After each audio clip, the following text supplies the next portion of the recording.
Hey everyone, I'm Reagan Weiss along with Joey Deeb, co-founders of The Hub. I'd just like to start off by prefacing this by saying it's not just us. It's all of our core members of this group that made this. We have a lot of people that have worked hard, put their blood, sweat, and tears into this. Can't mention all of them because there's so many, but we love you all. Yeah, I can't thank you enough for every single one of you, and you know who you are, to be involved with this. And a lot of people are asking, why? Why The Hub? Let me tell you why The Hub. The Hub is a place that not just business owners are going to collaborate. It's where our community members are going to collaborate, where ideas are bounced off of one another. We just want to help people. We want to be there. We want to unify not just our businesses, but we want to unify our community. We don't want to hear about the negativity. We don't want to hear. There are so many other places out there that you could hear about the negativity in our community, and this will not be the place. Our group can be a basis for so many different resources for so many different trades and industries. It's not just isolated to one specific trade or construction or cleaning or any of that. Everybody can come to the Hub to get actual references from real people using these business and utilizing them to see what kind of experiences they've had. Now, the key word is collaboration, right? And you see that a lot lately, like collaboration. Well, it really is about collaboration. If I didn't know to collaborate with my friends behind the camera, Jordan Long, if I didn't know how to collaborate with all these other people, all these individuals involved, you wouldn't know about us because of those people. Strength are in numbers. So just like Joey said, it's every industry. We want to hear from how your experiences were with your restaurants. We want to hear your cleaning people, your contractors, your roofing companies. I mean, every industry out there, your masseuses, your salon. We want to hear real experiences from real people. And one more thing, very, very important, we're not going to allow networking. When we say networking, I just want to be very specific on this. And people say, oh, well, you're kind of pushing people away. No, we're not, because there are specific network groups that post and tag people without ever utilizing their business. And we don't want that. We want real experiences. You're not forced to recommend somebody simply because you're in the same group. Right. And that's what we want. And it's not just about business either. Right. It's about charity and giving. We want a local hub for events to help people. We appreciate you. We love you. We thank you. Look for Hub ads on the radio. Look for the Hub bus on the Pasco County Public Transportation System. Look in Facebook and please share this, and let's grow this positive thinking, forward momentum community. We love you, Tampa Bay. Join the Hub and grow with us. See you soon.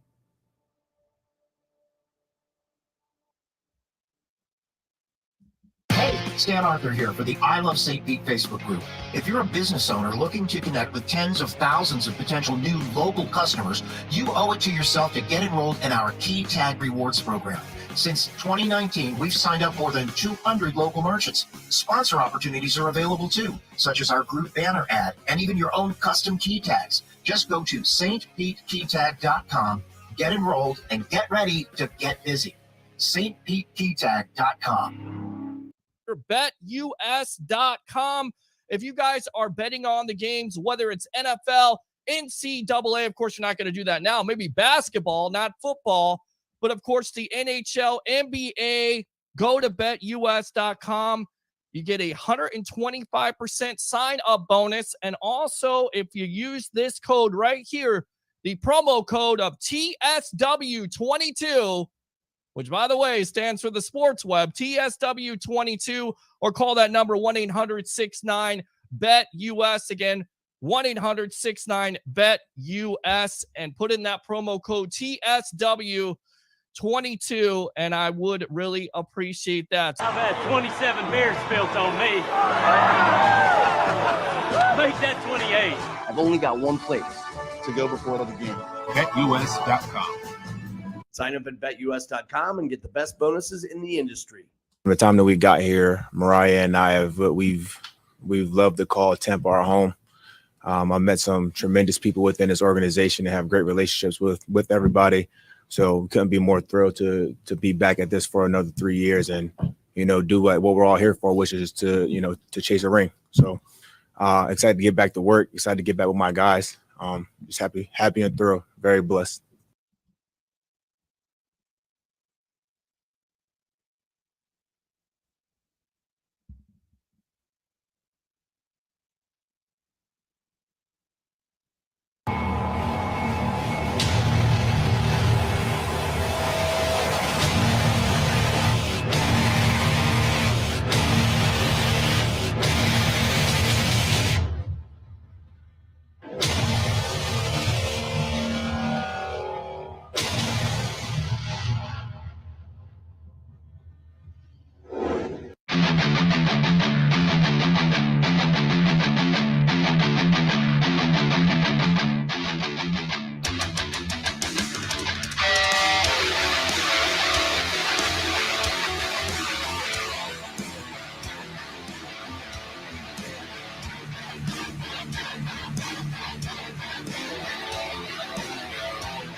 on, guys? Welcome back to another edition of the evolution of Sports Talk Television here live nightly on I Love St. Pete, the hub, and Amped Up Sports. It's the Sports Web. I'm your host, Peter Blake, giving you something to think about. And how do we start off this show on this Monday night? Bring your passion, bring your excitement. Just don't bring any nonsense. On tonight's show, we'll have the legend himself, former Coach Scout and now media member of Night Sports Productions, of course, Amped Up Sports, Mr. Leo Haggerty, starting it off, talking about your Tampa Bay Buccaneers and, of course, all the moves that have gone on here the last couple of days when it comes to the National Football League. A day goes by and there's a quarterback traded. In fact, Matt Ryan traded today from the Atlanta Falcons, but I won't take it away. We'll go ahead and talk more about that and, of course, all the Bucs moves.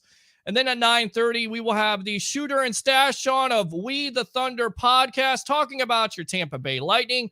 What did they do at the trading deadline? And, of course, what did they think about the other teams and what they did at the trading deadline? And then, of course, as always, we'll take your phone calls. Let's go ahead and give out the number right now, 727-255-0391. It's 727-255-0391. Interactive show. I wrote a Peter's perspective on the Green Bay Packers and Aaron Rodgers and Devontae Adams. You know who you are, Frank. Wildcard. If you want to call in, definitely call in. I know my buddy here, we kind of disagreed about it. But before we get to him, let's go ahead and get his intro on. As always, want to hear from you guys, either the text phone line there or, of course, the regular phone line. Here we go. All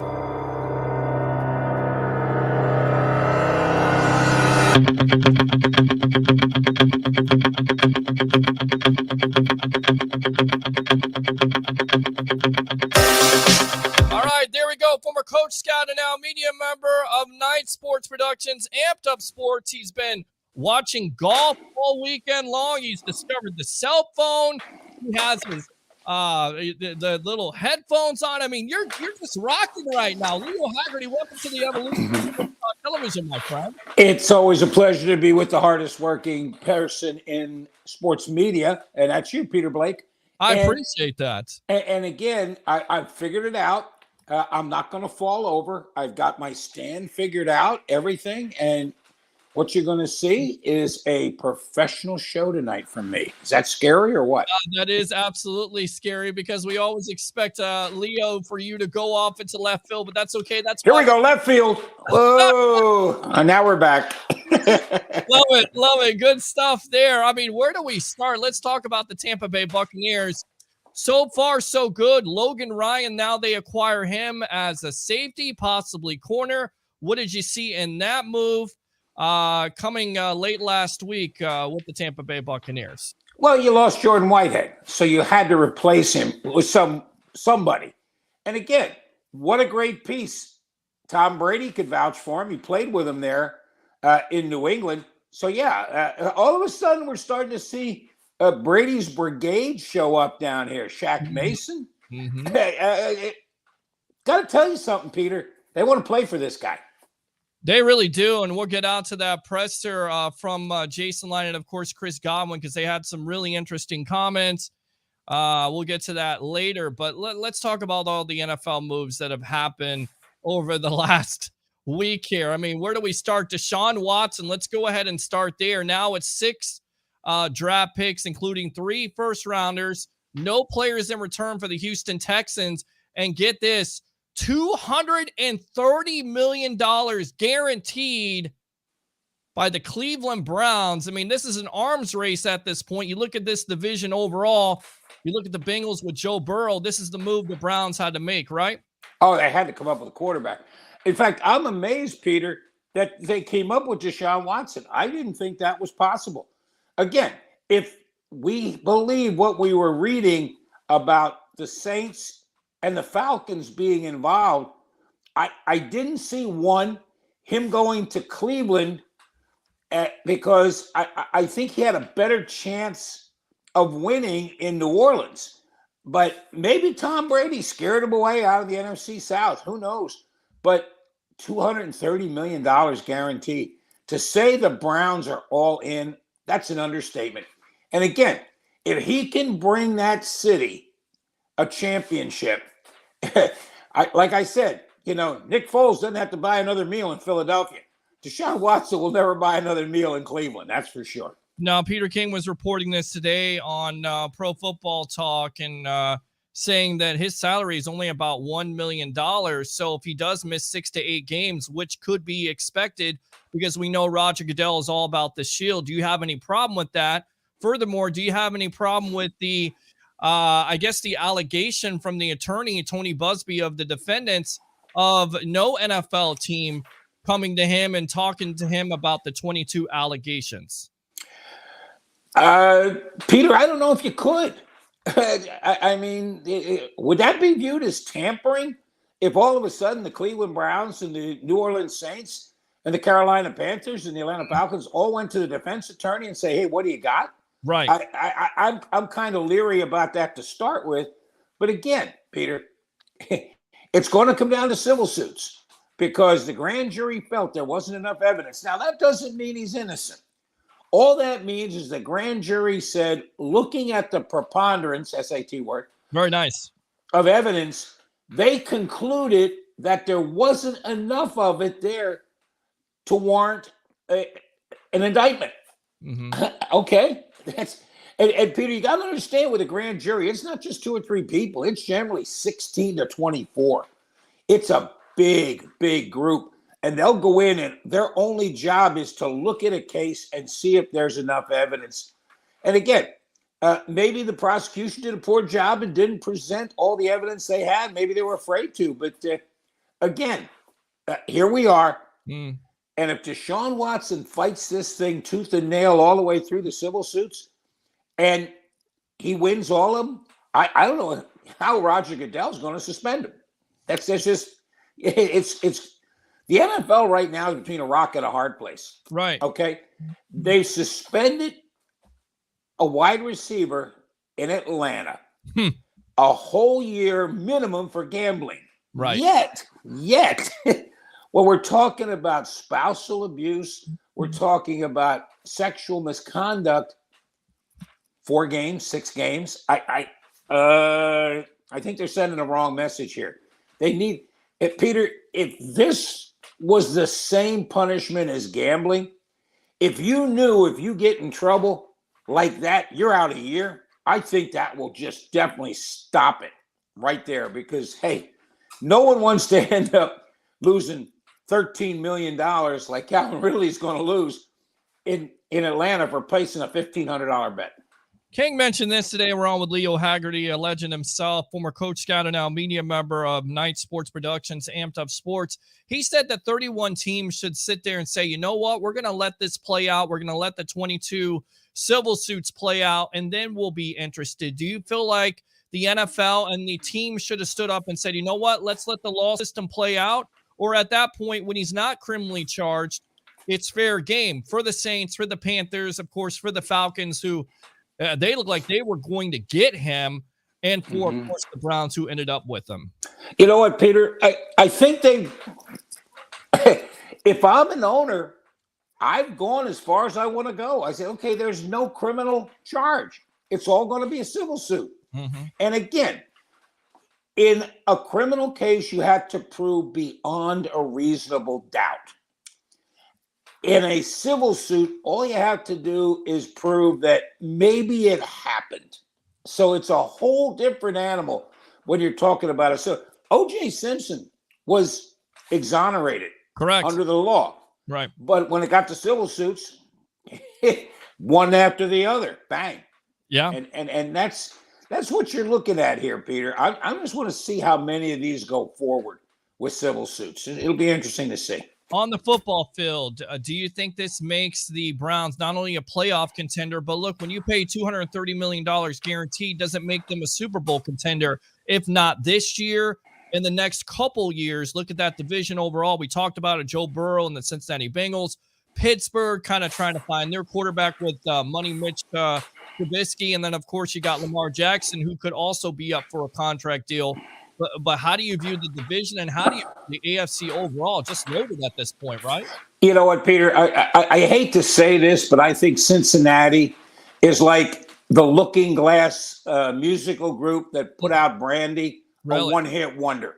I don't see them go. I mean, boy, as the Fifth Dimension said, all the stars had to align. Jupiter had to be aligned with Mars for Cincinnati to get there. Again, you got to go through Buffalo. You got to go through Kansas City. And you're going to have to go through probably the Chargers. And again, I think by bringing – well, I don't think. I believe that Cleveland's going to be in the playoffs because now they've got a quarterback that's not only more adept at running for his life, which he threw for 4,500 yards. Yeah. Off a 4-12 team in Houston running for his life. Just think what he's going to do now in Cleveland, where he can drop back, hit that step up, and not have to worry about, man, where am I going? How am I doing this? So again, if he stays healthy in the next 2 or 3 years, probably not next year. Yeah. But in the next 2 or 3 years, Cleveland could be knocking on the door. I mean, could you imagine a Buffalo-Cleveland AFC final? My Lord. Or Kansas, or even a Kansas City, Cleveland, or a Buffalo. Chargers? How about Buffalo and the Chargers? I think to me, the Chargers are very impressive at this point. Again, you acquire Khalil Mack, you get a J.C. Jackson, you have a young quarterback in the Justin Herbert. You just re-signed Mike Williams. You have Keenan Allen. You have Austin Eckler there. So they have all the components. What it comes down for me is the coaching. The coaching last year really cost them. We talked about it. So the coaching decisions, but that division overall is stacked. Let's get out to Davante Adams. How surprised were you that he got traded from the Packers? Because all we heard from this whole process was the reason why Aaron Rodgers wasn't going to re-sign with the Packers is because the organization didn't give him enough weapons. And now you trade a guy that had back-to-back 100 reception seasons. It makes no sense. I get it. You get a first and second round pick, but you know, why are you doing that? Why not re-sign him before the fact? Why do you have to wait until basically the guy is upset and doesn't want to be tagged? You know, it's funny, Peter. I think this was an agent issue in Green Bay. Green Bay was very willing to make him the highest paid wide receiver as they viewed it. And the highest paid wide receiver as the Packers viewed it was Julio Jones. Well, the way that Davante Adams' agents viewed it, it was Zeke out with the Cardinals. Sure. And again, we're talking nickels and dimes, maybe. Sure. But again, when you get to that point where, okay, I've done it on the field, I want to be the high. It becomes an ego thing. And again, I can't blame people for chasing the money. Because we've seen that in Tampa. Once you get that ring, okay, now it's time to talk about the Benjamins. Staying with Tampa made sense with an S. Leaving Tampa after you made your Super Bowl ring made sense with a C. And that's what you saw with Alex Kappa. That's what you saw with Whitehead. Let's get back to that in a moment. Let's go out to these comments really quick. We're on with the legend himself, Leo Haggerty, LFG, Mariota to the Falcons, laugh out loud. I mean, he hasn't started a game in 2019. And right now, to me, Bucs fans have to be absolutely elated. Not only does Matt Ryan go to the Colts, and we'll get back to that in a moment because that was the big trade of the day for a third-round pick. You got Marcus Mariota. You got Jameis Winston re-signing with the Saints, 21 guaranteed, 2 for 28. But overall, this division looks like it's in flux, and the Panthers still don't have a quarterback, right? I don't think they do, Peter. I know you don't think they do either. No, I don't. I was not a Sam Darnold fan coming out of college, and I still don't think Sam Darnold is the answer. Peter, you and I may be the only two people that when we saw Jameis Winston go back to New Orleans went, oh, darn. They're going to be better because yeah. you and I were the ones said, hey, if you cut his interceptions down, you're going to get a guy who throws for 5,000 yards and 30 plus touchdowns. I'll take that every day of the week and twice on Sunday. But the proof in the pudding is that Sean Payton's not there anymore. It's Dennis Allen. So can Payton still have that impact? I'm not sure. In fact, I think they kind of take a step back. And then on top of it, furthermore, Alvin Kamara looks like he's going to be suspended for some games, which will cost them some games in the long run. So overall, this division right now is for the picking. And if you're picking somebody, you're a gambling man. And you know I am to a certain degree. My friend Harry, the Greek professional handicapper extraordinaire, 1252 Chicago Sports, would have to say Tampa Bay at this point is in the driver's seat.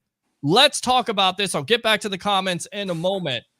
I wrote a column. You said, you write a column. You said Blake's blabber, but I call it Peter's perspective. Oh, I like that better. Peter's perspective. Thank you. And my perspective on this whole situation is that Aaron Rodgers is not only selfish, but he's a liar, because I go back to the whole context of the argument of him supposedly leaving that organization. Well, the organization hasn't given me enough weapons. But then you allow your number one wide receiver, and maybe it wasn't this year because Rodgers took a little less. He's still one of the highest paid quarterbacks in the National Football League. But if he did it in the past, maybe you don't get to that point. Furthermore, with the Packers, they haven't drafted a wide receiver in the first round in the last 5 years. So if you knew that Adams was going to leave for greener pastures, if you will, in Vegas, and his college teammate in Carr, why not draft somebody in the first round and develop them eventually? Make some sense of this, because you disagree with me. Go ahead and settle up. You know what, Peter? That's the great thing. Is your article was well done. It was backed up by facts. And I just look at it and say, you know what? I don't think that may have been the case. And here's my logic behind that. We don't know what's going on in there. We have to surmise. There's our SAT word. Very nice. Very nice. We have to surmise what's going on. And again, I got a feeling that when they franchised Adams, and again, when you're franchised, you're getting $19 million as a wide receiver. Sure. That's not chump change. No. They wanted a big contract. And again, I think that Green Bay would have been able to do it if it wasn't for the date. And again, look what the trade that we're going to talk about, Matt Ryan, wouldn't have existed if Matt Ryan didn't back up his date to get that roster bonus. And again, Green Bay got into a situation where they had to make it happen. And Devontae Adams made it perfectly clear, I'm not playing under the franchise tag. Now, for you people listening in and watching, what that means is he can show up game 9 and still get a full year credited. I truly believe that thought resonated, another SAT word. Very nice.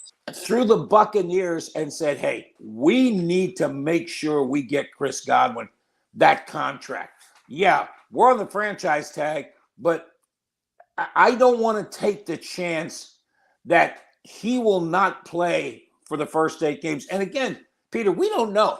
That knee surgery, he may not be able to play for the first 8 games. But the Bucs said, no, we're not going to take that chance. We're going to sign him to a long-term deal. And again, a lot of the players had to agree to do it. I mean, Cameron Brate, this is 3rd year in a row. He basically took a pay cut. Why? Yeah. Want to stay with the team. Right. But again, that's a good deal. But Peter, I don't think Aaron Rodgers had as much an effect on this as everybody thinks. Yes, he was very perturbed last year that, well, it wasn't the fact that they drafted Jordan. They passed on T. Higgins. We saw what T. Higgins can do in the Super Bowl. Right. And again, you look at what's going on in Green Bay. There's still, I don't care if you put you or me out at wide receiver, Peter. With Aaron Rodgers under center, they're still going to win that NFC North. I agree with you on that. But here's the thing. For me, it's culture. It's about culture, right? We talk about Brady and his blueprint, taking less money so his team has the opportunity to win consistently, and not only win consistently, but also have an opportunity to win a Super Bowl. Here you have a quarterback who some claim, and look at his statistics, but look at his postseason record overall. It's not very good in the NFC championship game.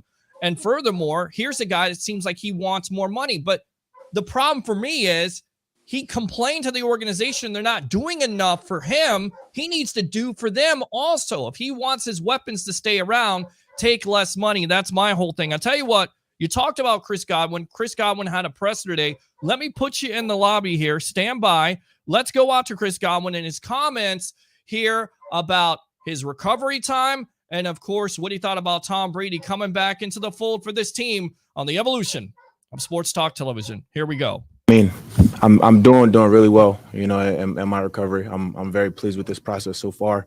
Obviously, it's a long one, so can't really project too far into the future. So I try to take it day by day, just like I have with my entire career. But I like where I'm at right now. I'm feeling confident about this season.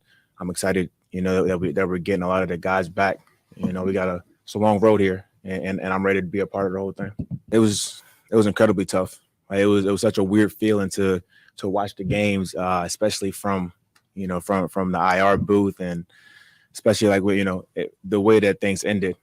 I couldn't help but feel that I could have had an impact and to help change the outcome of that. But you can't really control the things that happen to you. All you can do is control your response to it, and that's how I've kind of approached this whole thing. Each day I take it one day at a time and focus on the task at hand, and that's got me to this point. So there was no point in me, ever changing, So that's kind of like where my head is, and like I said, I miss being out there, but I'll be back soon for sure. This last week has been a whirlwind for a lot of people, but I think it just restores faith in the Bucs fan base that like we're back, man, and we're not laying down for nobody. We're coming back to try to make it to the top of the mountain.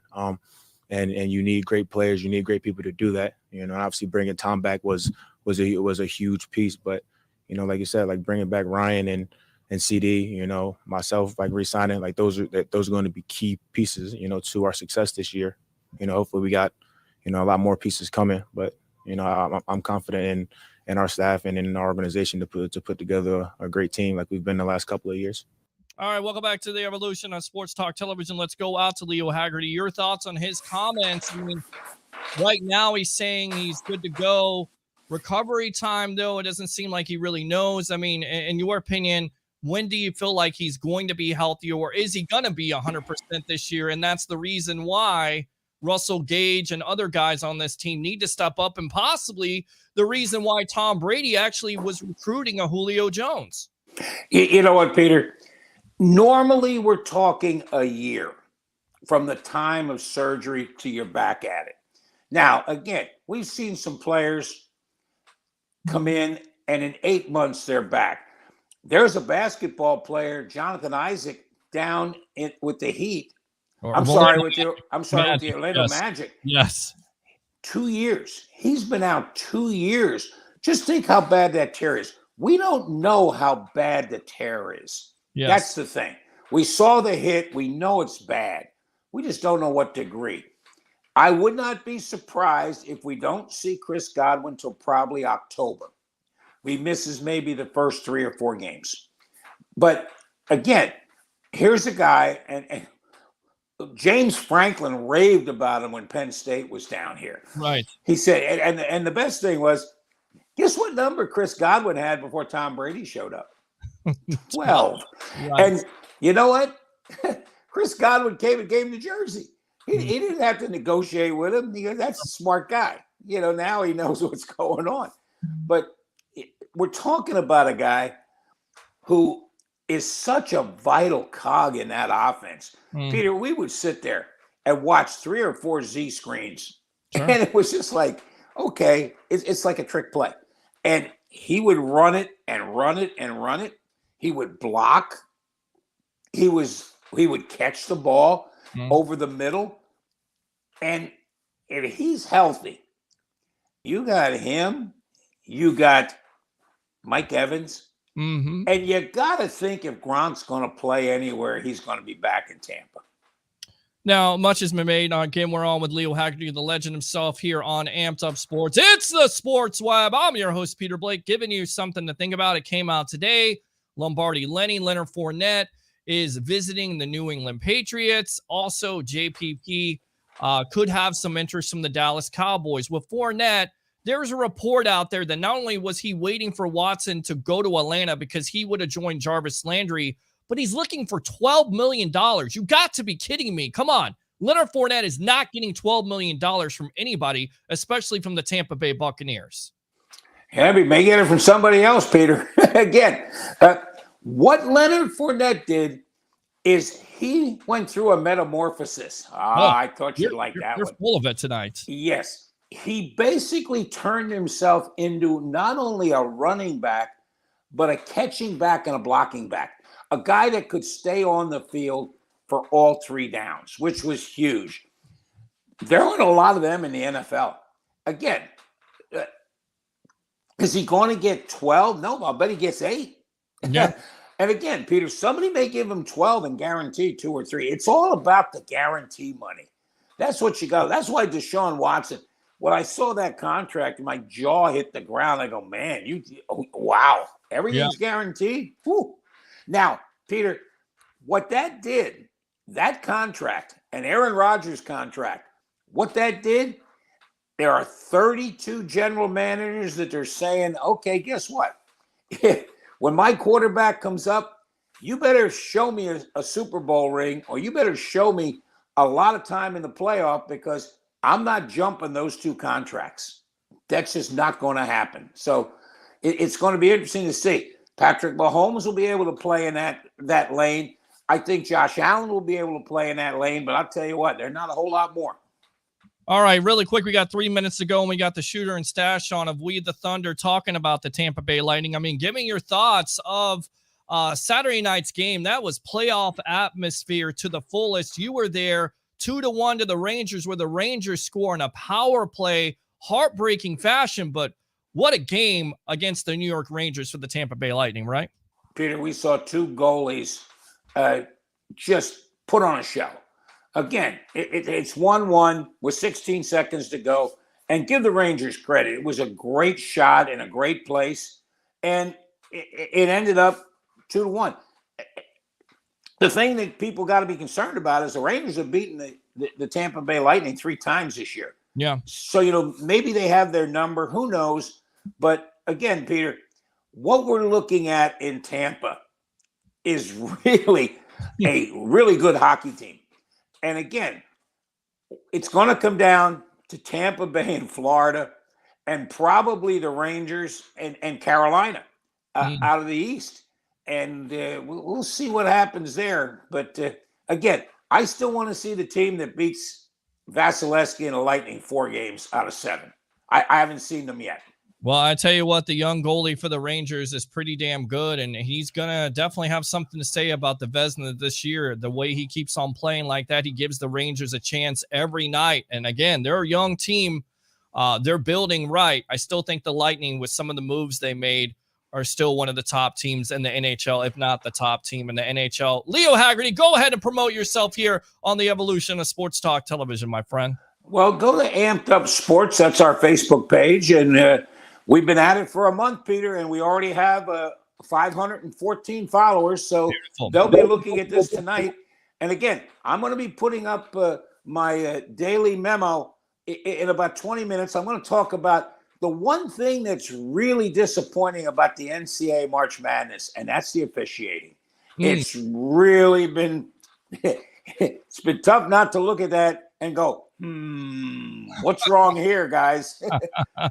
All right, good stuff. The legend himself, Mr. Leo Haggerty, former Coach Scout and now media member of Night Sports Productions and Amped Up Sports. Thanks a lot for your time here on the Evolution, all right? Yeah, Peter, make sure you check your email, because I got to get you in for that credential for the USF football game. See, I love this. More credentialed games here, and this is what you're going to expect on Amped Up Sports and, of course, the Sports Web. The future is bright, my friend. I need sunglasses. It's so bright. Thanks a lot again for your time here on the Sports Web. I'm going to need sunscreen, that's for sure.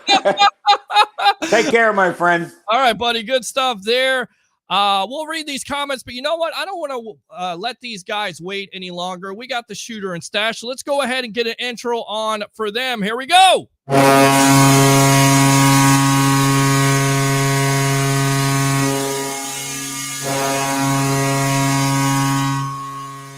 Let's go out to the Stache right now, and let's go out to Shooter. I think, is Shooter ready here? Looks like he's not ready necessarily. He just gave me the thumbs up too.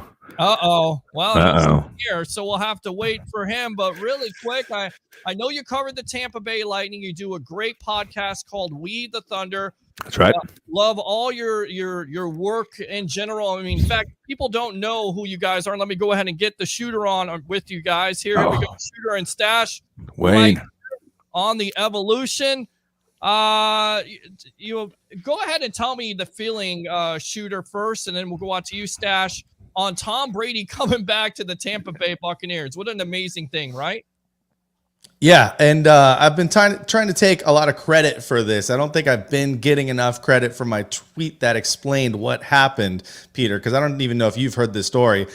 I was in Colorado, and I was strolling my way to see this giant, it's like a giant troll that somebody built in the middle of a forest.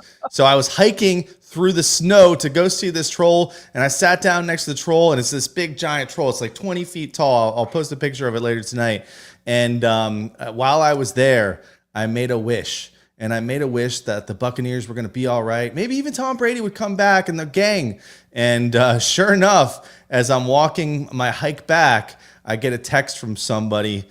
And then I get a text from somebody else. And then I take off my gloves to go actually check my messages. And the message is Brady is back. So I'm excited for another year of Buccaneer football with Tom Brady, because I didn't know how it was going to be without him if he didn't come back. Well, I think a lot of people were anticipating possibly Blaine Gabbert, Kyle Trask, or them making a trade for Deshaun Watson. Stache, what did you think? I can tell you what I was doing, guys. I was taking a nap.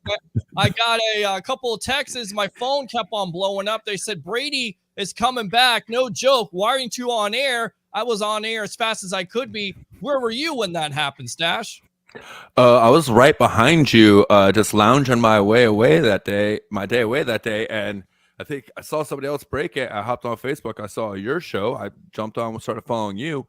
And my reaction was, I think in the comments is, as soon as he finally convinced me that he was gone, he comes back in. It's like someone was talking about, it's like that bad relationship. You're like, okay, I'm finally over you, but it was on good terms, not like the bad relationship. It's like the good relationship. You're like, okay, we had to part ways. It was for best for both of us. You finally move on. And then suddenly you get that call, like, no, I just can't yet, and like, but I'll tell you what, I was excited just like the rest of Tampa Bay, because you know what he brings to this team, what he brings to the organization, and you know what he brings to the city too, the credibility, the media coverage, the respect we start getting now again with this team. Like you said, sure, Blaine Gabbert, that's what they're talking about. I was interested to see what Kyle Trask could do with the half a season sitting behind, or what, with Blaine Gabbert maybe taking a whole season. But in the back of my mind, it just didn't feel right for me with Brady. I even said it when he first retired, and then the thing came out with Schefter. It's like, man, it didn't feel right to me. Maybe he was just doing Shefty a favor, like, oh, I don't want him, I'm not sure, but okay, yeah, I'm going to go ahead and retire. Didn't give it enough time. That's what he said. I didn't think about it probably long enough. So, but personally, I'm with the rest of Tampa Bay, man. Let's freaking go. Let's go. And I'll tell you right now, ever since Brady's been in a Buccaneer uniform, the Lightning have won a Stanley Cup. So you know what that means? The Lightning are going to win another Stanley Cup. Repeat. That's it. Three-peat, right? And let's go back to Saturday night's game as they lose a heartbreaker to the New York Rangers. Your thoughts on that game? I mean, two young goaltenders really going at it. Vasilevsky was on his game, but if I can get this guy's name right, hopefully I can pronounce it. Igor Shesterkin with 28 saves. Shooter, your thoughts on that game, and then we'll come on to you, Stache. Well, welcome to having to name these NHL players on your show, which is never the most fun thing. I missed Saturday night's game live, but it was probably one of the. And I didn't watch the replay. I just watched I watched the replay. I didn't watch the full replay of it. Stache and I were out partying on Saturday night. Whoa, wait a minute. Surprise. Let's go ahead and talk about that first, and then we'll get back. Where were you guys at?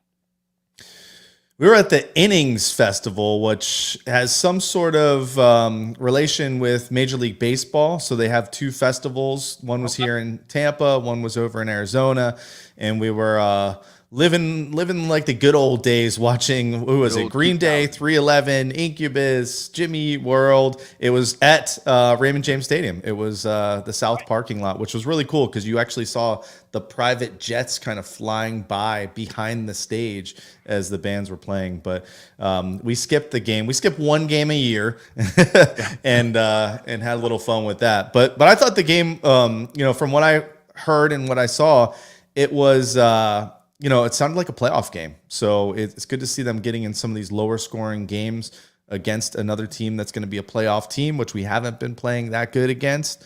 But sometimes you just end up on the short side of some of these calls. And unfortunately, the Rangers capitalized and they won the game. Stache.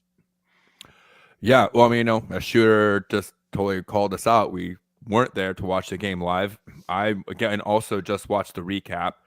And mostly just because I knew the trade deadline was right here, just got Hagel. I wasn't convinced, like everyone else, that JBB was completely done. It's Julien Brisebois, the GM for the Lightning. And so as much of that as that's kind of a playoff test there on that Saturday night game between the Rangers and the Lightning, it still isn't the two teams that are going to be going into playoffs. Right. So you like to see those two goalies, absolutely. Those two young guys there, freaking studs. Shesterkin is definitely making a name for himself right away in this league.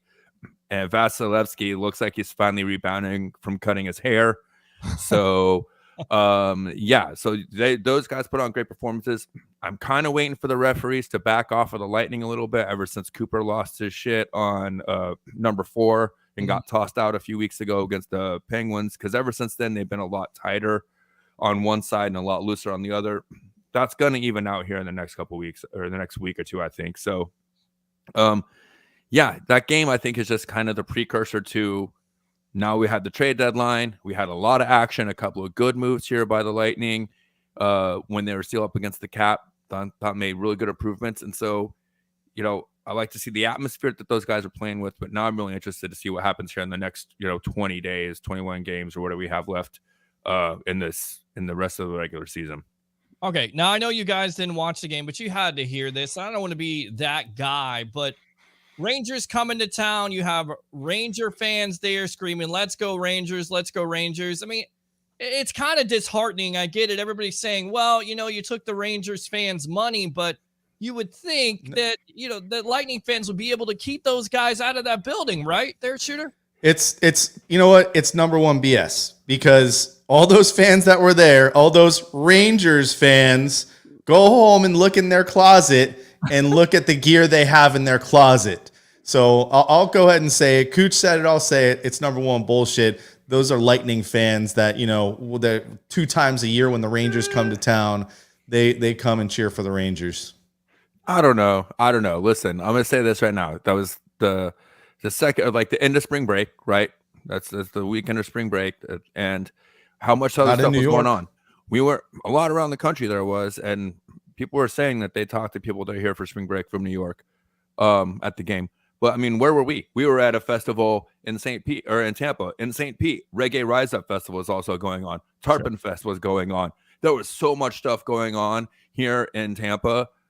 I don't mind every once in a while if we let the tourists come to town, spend some money, go ahead, spend some of it, buy some of those $18 beers and $25 cocktails for us while we go and enjoy the finer things that Tampa Bay has to offer, because there's so much to do here any given night, especially we're coming in that great time of year where it's really nice to be outside at night and the weekends and enjoying these things. So yes, I hate having another team come in and here and there chant in our barn. Absolutely. I freaking hate that.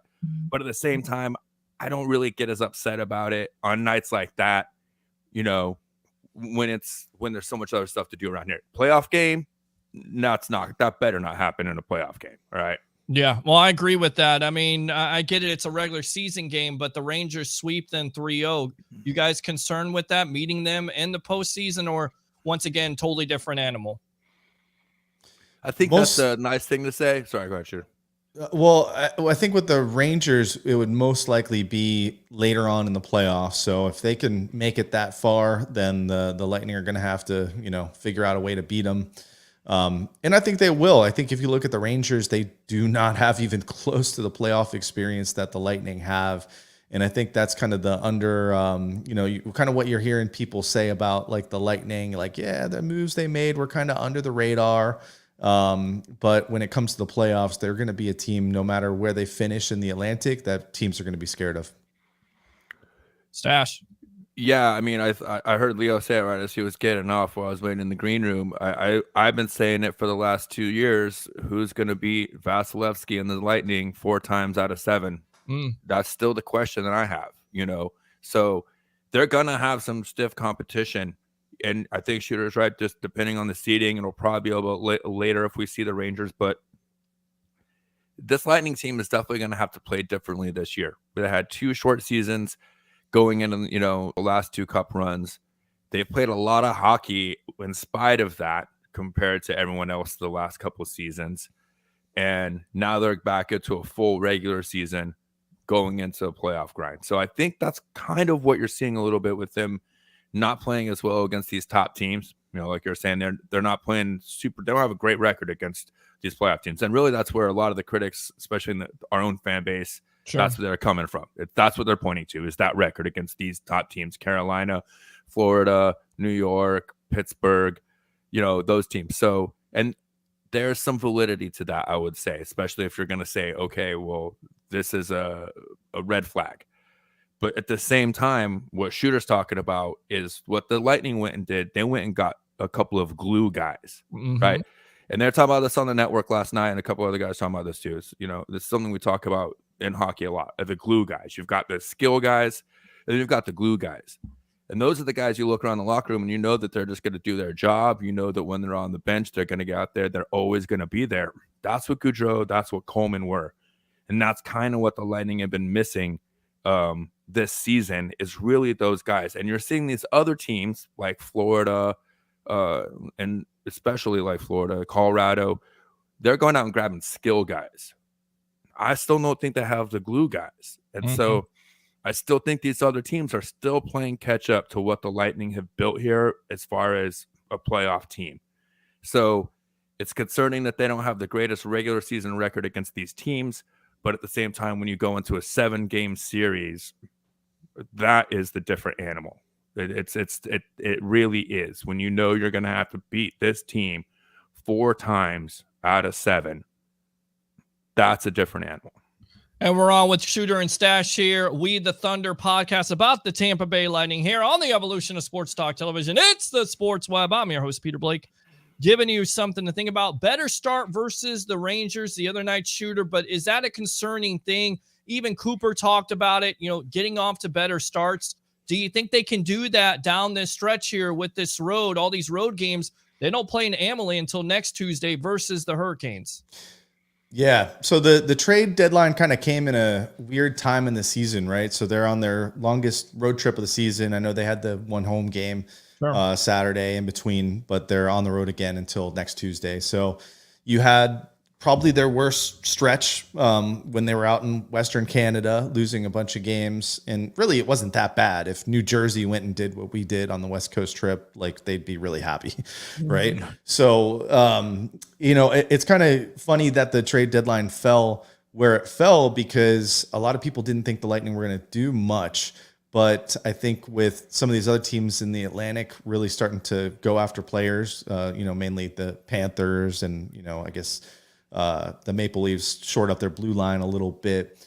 I think that, and the combination of just kind of the schedule and how they've been playing lately, especially against the playoff teams and the slow starts, I think definitely triggered JBB to say, hey, we need to start to look more like a championship team. And I know a lot of Bolts fans are upset that guys like Taylor Radish are gone and Boris Kachuk and Matty Joe. I didn't want to see him go either.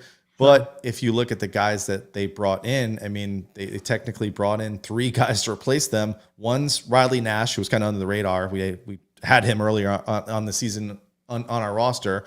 He adds experience. Nick Paul, he adds size and some bang. And then Brandon Hagel's kind of like does it all. He scores goals. He's got a motor from what we've heard.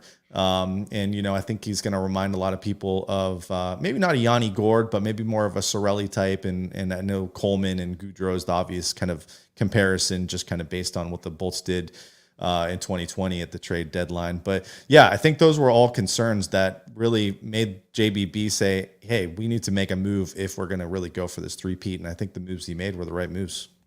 You're talking about those moves, Stache, at the trading deadline. I mean, talk about some of these kids, because Hagel's young. You also have Nate Paul from Ottawa, who they also got. It just seems like they're trying to rebuild that third line, right?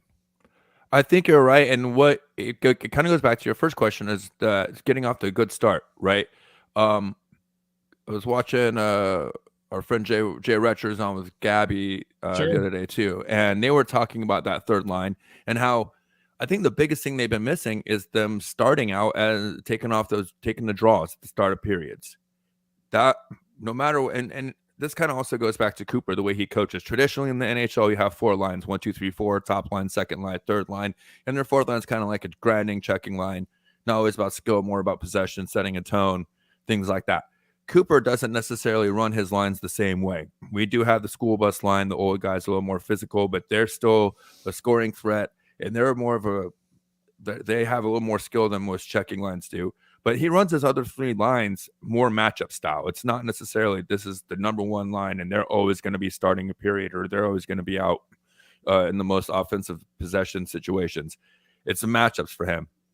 And that's what he loved about that third line, is that to start a period, they were a very good matchup against basically any line in NHL.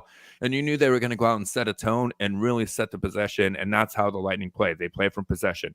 So, yes, I think you're right. When you talk about Nick Paul, that guy adds a lot of size. He's great at forechecking. Even playing on the third and fourth line in Ottawa, he took most of their defensive faceoff draws.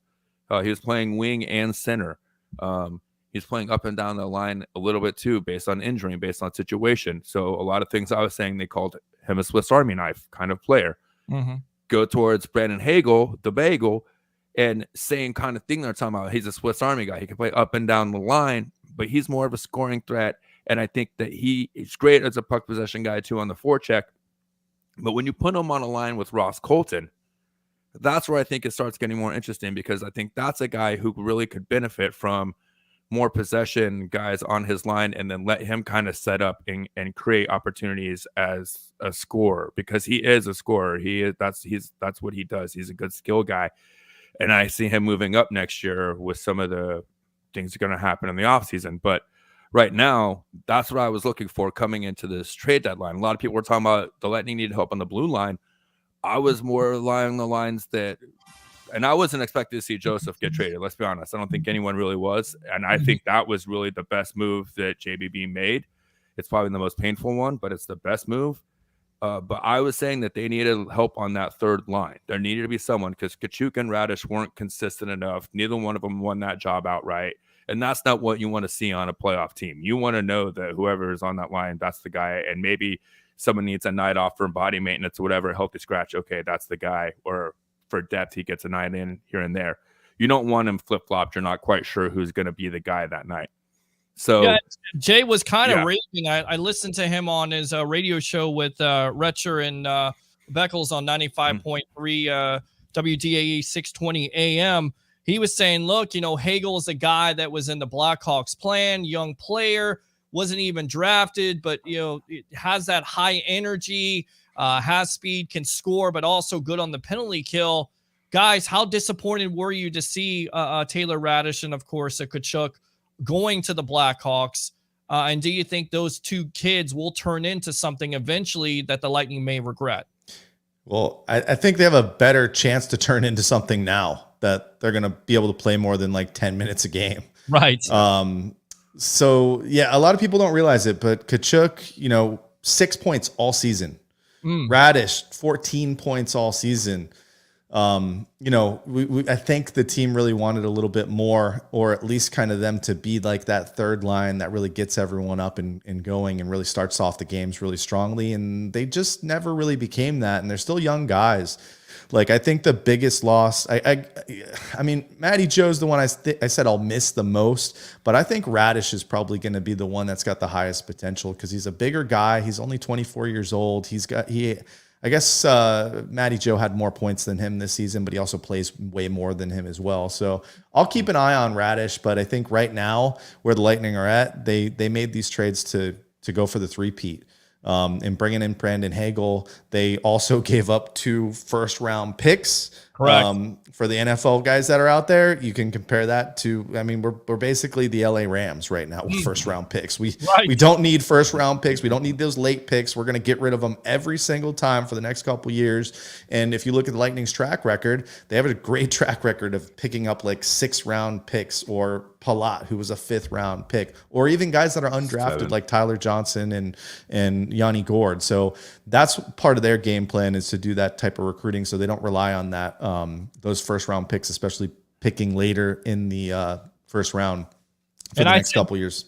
And I said Nate Paul. That's his brother, Nick Paul. I do apologize, guys. I don't know why. You just love the Pauls. Well, I was about to say Jake Paul. Yeah. You got the Rolex reporter. Yeah, yes, absolutely. Stache, I mean, why did they get rid of a Joseph? Is it because he couldn't develop his scoring ability enough? I mean, he seems like he has all the potential, and now he's going to get that extra time with Ottawa, of course. Yeah, I mean, all 3 of those guys are definitely going to benefit from the moves that happen for them. The main thing about Hagel, going back to him for a second, is that he also has term. He comes in here as a guy that fits into the next 2 years, only 1.5 million cap hit, and he comes in as the 3rd leading goal scorer now on the team. So that's something that not a lot of people even talked about right now. So his shooting percentage probably isn't going to stay as high as it is. It's kind of absurd right now. It's like 23% or something like that. It's crazy. But even if it stays, in the high, mid, low teens, that's still going to be great production for the rest of the season going to the playoffs.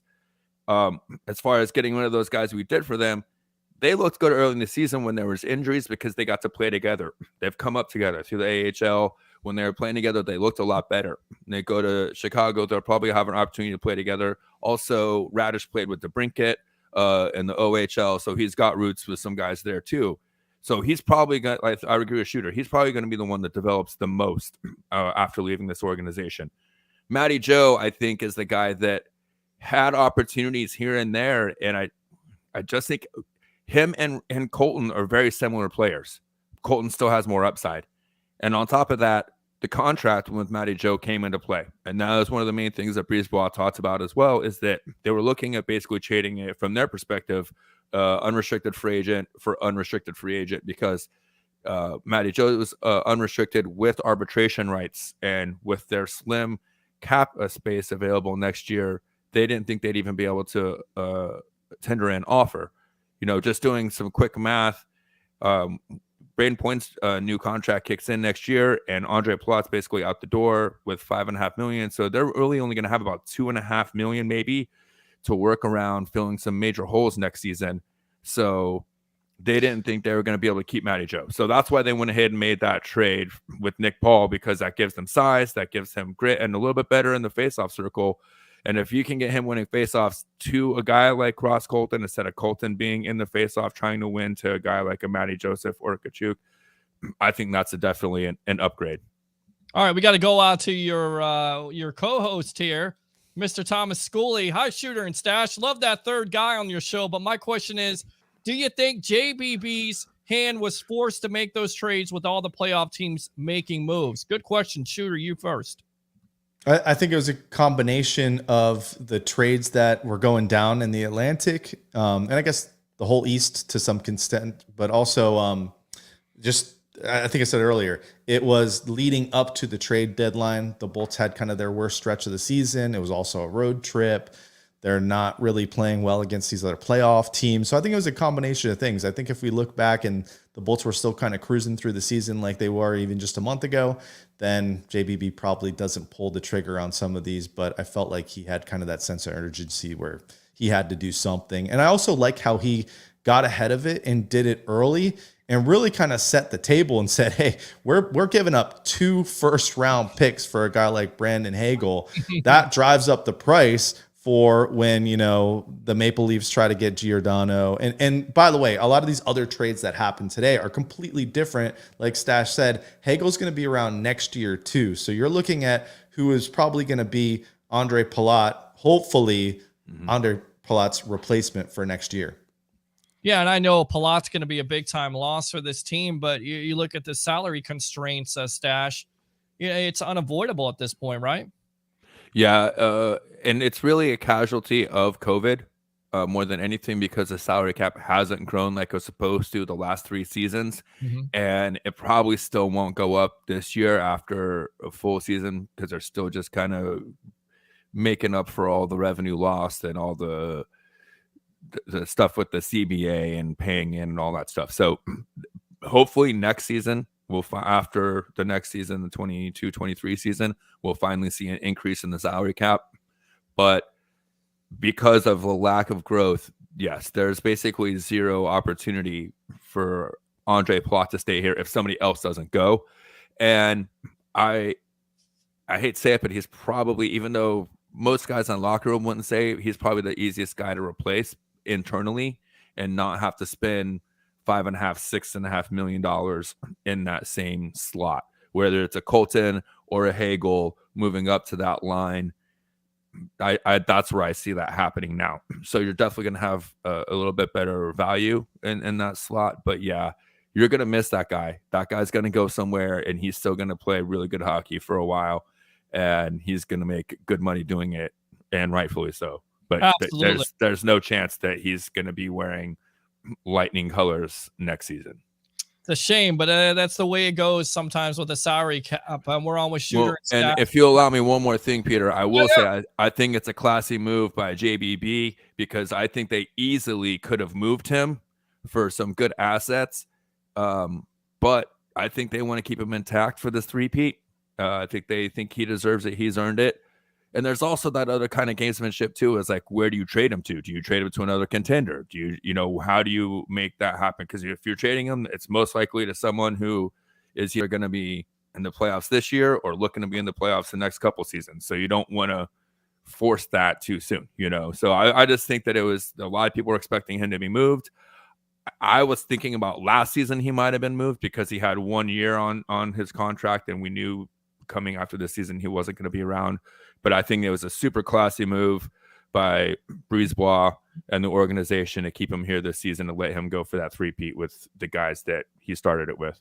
It's a great point. I'll tell you what, let's go to your co here. Thomas says Hagel is 2 more years at 1.5, restricted free agent. That's still absolutely with his age and possible production in this system under John Cooper. Guys, let me ask you this, because we're going to talk about the trade deadline. I'm going to get you out of here. Once again, appreciate the time here. Shooter and Stache. And Thomas, by the way, don't be a stranger on the evolution. If you want to come on sometime, we'll get you on with these guys. But in your opinion, has JBB done enough at the trading deadline? And what if there was something you would like him to do at the trading deadline, what would it have been?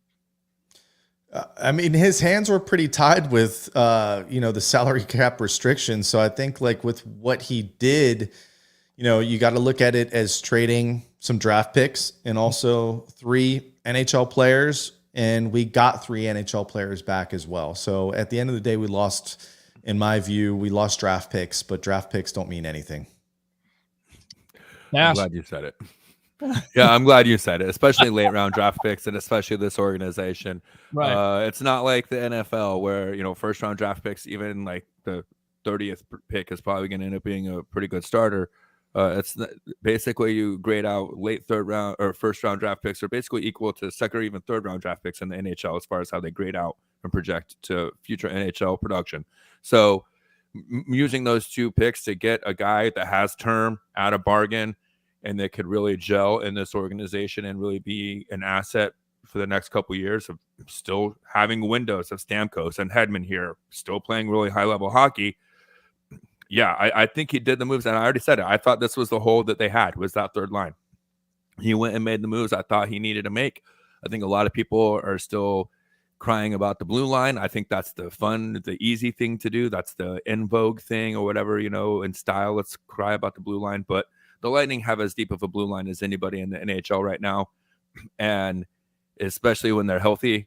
So I think this is with what he had to work with. This is exactly the moves he needed to make. And I think the Lightning are now primed to take this next 21 games, really fine-tune their game, and be ready to go when the second season rolls around. Can the guy stay out of the box tomorrow night versus Carolina? Because that's been a problem lately, and it was a problem on Saturday night. And again, your penalty kill can only do so much, but when you hold, the Rangers, who are the second power play unit in the league, to 0 for 5, and then you give up one. I mean, can this team, Shooter, in your opinion, be more disciplined, or can the refs stay off their back? Can they stay out of the box? I hope so. Stache said it earlier. Ever since that Pittsburgh game and Coop got kicked out, it's like the refs are really going after us for anything we do, and it seems like there's some just egregious calls against us every single game. But they've got to figure it out. It's tough when you're getting really bad calls called against you that should not be penalties. And even on Bally Sports, they'll call it out too, right? Right. So it makes it tough. I think what I'm more interested in is like Hagel and Paul, they're going to be on the PK. So how fast can they adapt to our system? And our PK wasn't bad. I thought Joseph was a really good, penalty killer. Actually had the chance to probably score about 15 goals shorthanded this season, but the guy can't finish. Yeah. But Paul and Hagel will be on that penalty kill. So, hopefully those guys, I don't know if they'll play together or what the deal is, but they're going to get time on that PK line, and hopefully they're going to be able to step it up, because I don't expect the Bolts to all of a sudden stop getting these penalties, although I hope they do. All right, Stache. Yeah, there's some things I think they could clean up. I think it's just a matter of them trying to weather the storm a little bit and get through. I think they're now getting back to some East Coast games. So, they go through on these road trips, and they go through different groups of coaches, right?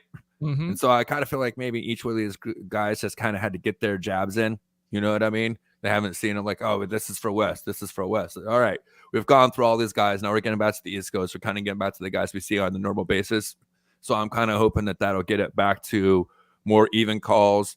And then, the guys have to understand that and be aware of it. And they have to be more disciplined. That's all there is to it. You can blame the refs as much as you want, but they got to take it upon themselves to understand that they're getting called a little more tightly. The refs are have it in for them a little bit. So you got to mind your P's and Q's when you're out there. Absolutely. All right, let's go out to our comments, and then we'll get out to the trading deadline here with Shooter and Stache on the Evolution. Kimberly Riki says, good question. Roger Shue says, super chats are open, like and subscribe. Absolutely. Kimberly, again, I think the Bolts have the most solid top 6D in the league. You guys agree? Yeah, especially Ruda. Okay. Just kidding. She's one of our fans, and that's one of our inside jokes. Yes. Not big fans of Ruda, I can see. All right, let's go out to Kimberly again. Yes, ever since 3 huge non-calls against the Rangers and ticky-tack calls on us. And I don't know who these comments are, but we'll get out to that. Those are more football comments. Let's talk about the trading deadline. What was your team that stood out at the trading deadline that improved themselves the most, Shooter? That's a good question. I don't want to say the Panthers because I don't know, maybe Stache is going to say that, but I don't think their moves were really the right moves that they made. I mean, getting Claude Giroux was the biggest move to me at the trade deadline. You can't lose with making that move, especially because he's a lightning killer, actually. Yes. Historically. But I don't think those were really the right moves. The defender they got from Montreal, he's not that good. Chariot. And then, I really thought that what the Wild did to get Fleury was huge. I think the Edmonton Oilers should have made that move. I don't know why. I don't think they traded for a goalie today. unless I missed it, but a huge mistake by them. I actually thought the Capitals trades went under the radar as well to bring back some former players and Larson to shore up the D, and then they also brought back Braden Holtby, I believe, as well. So, I think those were my top two. The Wild and the Caps did well. Yeah, I mean, especially the Wild getting Fleury. I mean, he's playing playing for a bad team like the Blackhawks. I mean, I get it, but the defense is not good in front of them. I mean, how much of a big move is that? What was your takeaway from this trade deadline, Stache? I kind of alluded to it earlier. I think like the Avalanche and the Panthers kind of reached for the wrong thing. They're those teams that have kind of been stumbling and haven't been able to get to those early rounds the last couple of seasons. And I think that I agree with Shooter. They kind of made the wrong moves. I don't think they made the right moves for their team. And this last second move from the Wild to go and grab Fleury, how do you not put that towards the top of your list here? Because that's a team, again, that started off really hot. The Wild playing really, really good hockey. We saw it. They played really well against us. And then they were struggling a little bit with their goaltending, and they've kind of fallen off a little bit. That's the kind of guy that can come back and literally backstop you all the way to a championship. And that's a team that plays physical hockey. They're defensive minded, but they could still make offensive plays. And that's a huge move. I don't know. Yeah, like I said, I don't know how 2 or 3 other teams. I don't know how Toronto didn't try to make that move. I don't know how Edmonton didn't try to make that move. I think a lot of it probably had to do with Fleury and what he was willing to do as well, because I know he has movement clauses in his contract. So something had to do. He even said it's not that far from Chicago, so it's good for him to work it out with his family for the rest of the season. So, that's a big deal, and I think that the Panthers did a decent job. I just don't think they know. I don't think they went and got that glue guy. I don't think they have that guy. And Ekblad is hurt again, and let's see when he comes back for the playoffs, because that's a huge thing. So you can't replace a guy like that at the trade deadline, even if you went out and got a salary exactly the same as his, while with him being on long-term IR. So, yeah, that's my long-winded way of saying that the Wild really came in at the 11th hour and stole this trade deadline. Yeah, not long-winded at all. You always have the opportunity here to say what you want to say on the evolution of Sports Talk Television. It's the Sports Web. I'm your host, Peter Blake, along with Shooter and Stache of We the Thunder podcast here. Let's go out to some of these comments. Also, thoughts on the Blackhawks with the trades. I mean, this is a Blackhawks fan, I guess. So what are your guys' thoughts on the Blackhawks? I mean, such a mess of an organization with everything off the ice. Are they going to get there, or is it going to take a couple years? What are your thoughts on getting those guys like a Radish and a Tkachuk for them? I mean, they're going to play more minutes, but once again, is that the way to go for that franchise, in your opinion? They had to kind of stock up on draft picks and some of these prospects. So it's not like they're getting bad players, but they've got to start to hit on some of these draft picks, because they've got some dark days ahead. Like they're still paying Kane and Taze. Like Kane's still worth the money that he's getting, but Taze is still making $10 million plus a year. Yeah, and you're stuck with him. All the turmoil with that franchise. They're in full rebuild mode right now, so they're going to take whatever they can get for everyone that they can trade. And that's pretty much what they tried to do. But they got some good players from us. And, I don't know if Tkachuk or Radish were really on that same trajectory as Hagel, because the guy's really gone nuts this season scoring goals. But they'll have a better chance to do that. And it's the opposite too, right? Hagel's not going to play as much here. So will he score more than 6 points like Tkachuk has in 40 games? I hope so. But for Chicago, they're going to have a couple down years, it sounds like. Stache, Chicago, Blackhawks. Any hope for Blackhawk fans out there watching this broadcast, namely Roger Shue? The guy, the one.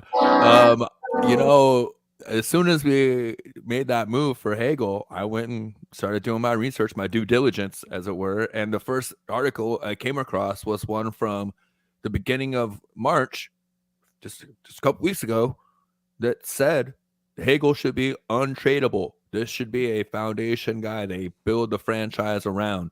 The coach is saying this. The players were saying this. Kane, Taze, everyone in the locker room were saying Hagel needs to stay. This is the kind of guy that you build a franchise around. And then they traded him, and now the entire locker room is completely shaken. 100. There's no confidence anymore, and anything that they were building as like a sense of team and a sense of unity is now out the window.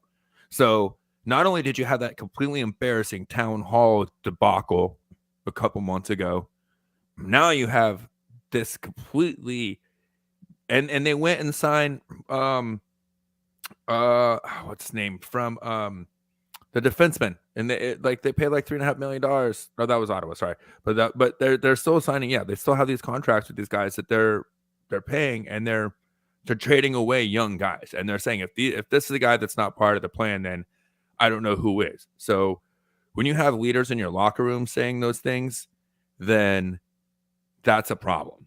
And so you can have all the draft picks in the world, but if you don't have at least one or two guys in your locker room believing in the process, what are those draft picks coming into? What kind of culture are you going to have for them to be able to be successful in? All right, let's go back out to the comments here. Let's go out to Roger Shu, Marc-Andre Fleury to the Wild. Thomas says, Florida, Colorado, and the Wild.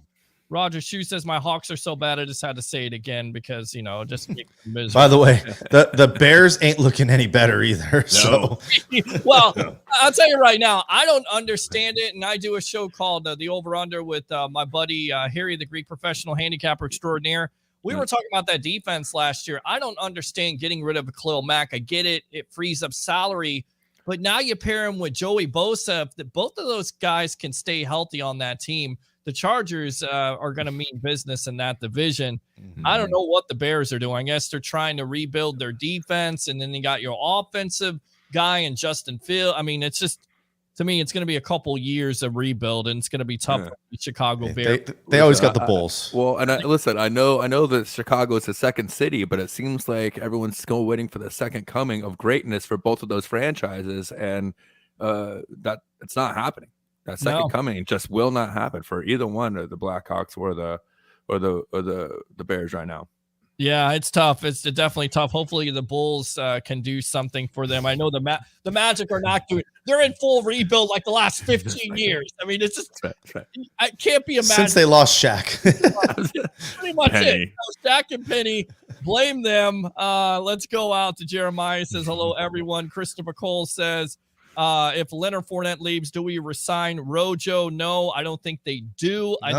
No, and I'll tell you why. Because I was a guy that said the victim of volume. He is a victim of regression because he's not able to catch the ball consistently out of the backfield, pass protect, and on top of it, you can go out there, possibly get a kid here by the name of Marlon Mack. Yeah. Local USF guy. Yes. He is out there in free agency. You can also draft, talk is they really like a kid by the name of Isaiah Spiller, 6'1", 200 pounds out of Texas A&M. I believe there is some relation to CJ Spiller, who played running back in this league. So I think you could go and get somebody in the second, third round, and they could be a lot better quality. And then on top of it, when, Rojo is coming out saying Pitt in the Palace, and he's quoting AB, Mr. Big Chest, I think his days are done.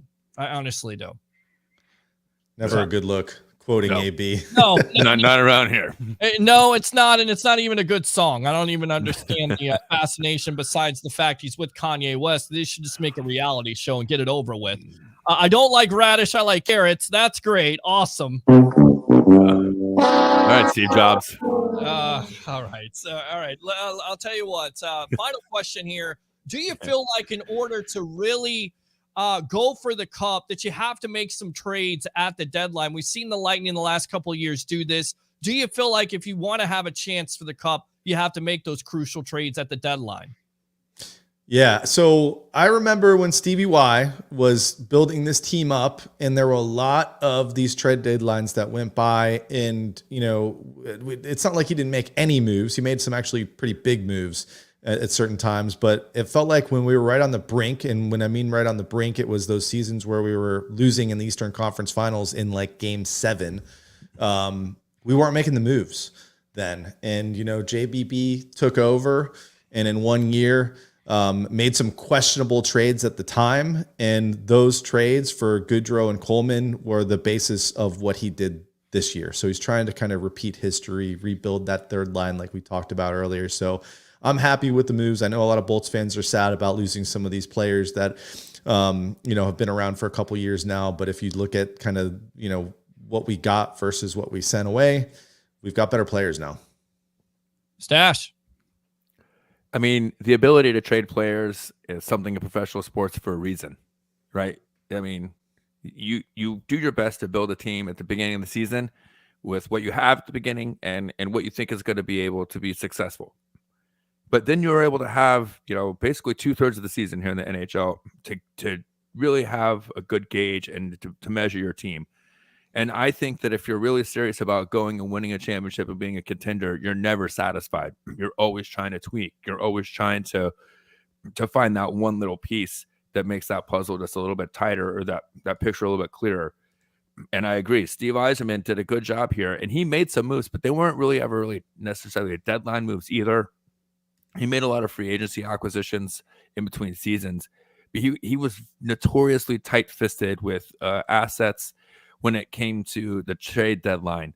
And I agree. I think it hurt this team for a couple seasons in a row. And I think that's part of also why he kind of, left and went on, because I don't know if that was really the mentality that they wanted here in this organization. And I know JBB clearly had a little bit different of a mindset, because as soon as he took the reins, he started making moves. And as Shooter already said, he made those crucial moves.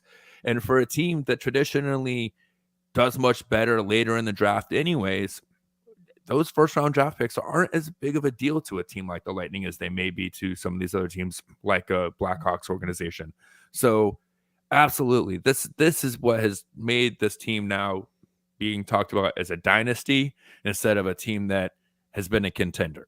And I think that these moves that have been made at the trade deadline, that's the difference. Even last year for Savard, that guy didn't have as much of an impact as a Goodrow and a Coleman did, but he absolutely made an impact when it counted. And he had some big moments in last year's playoff run to the Cup last season. So big moves at the trade deadline, or not big moves, but moves that fit your team are absolutely crucial to making that run.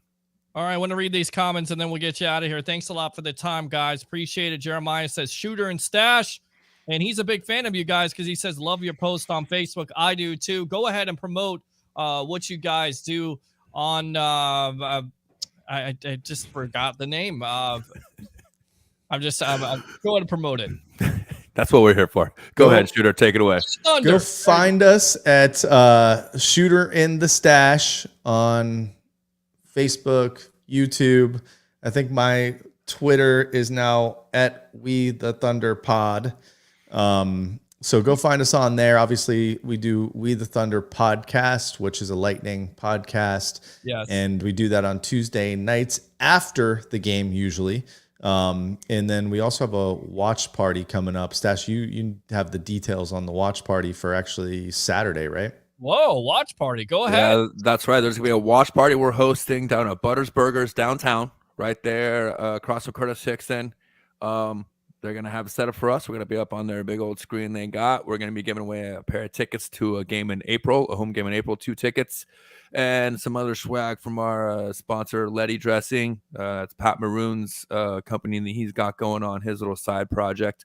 Awesome. So, yeah, we're looking forward to having it's a 12:30 game. It's going to be meeting up at noon. It's against the Red Wings.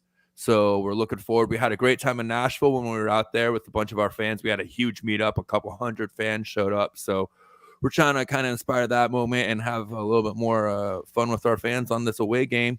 And just, go have a good time watching Lightning hockey together. And I tell you what, maybe I'll just come out there. Maybe the Sports Web will come out there. Maybe I'll just come out there and hang out with you guys, because the last time I met you out at, I think it was about East Lake there. Yeah. A month ago, we had a good time. We were watching, even though they lost. It was good times, and you guys are really cool. And thanks a lot for your time here on the Evolution of Sports Talk Television. Right. Thanks for having us, Peter. Yeah. We're big fans of you as well, man. Hey, man, appreciate it. And I remember you guys saying, I inspire you, you inspire me, guys. So I appreciate it. As always, we'll get you on the evolution of Sports Talk Television very soon. All right?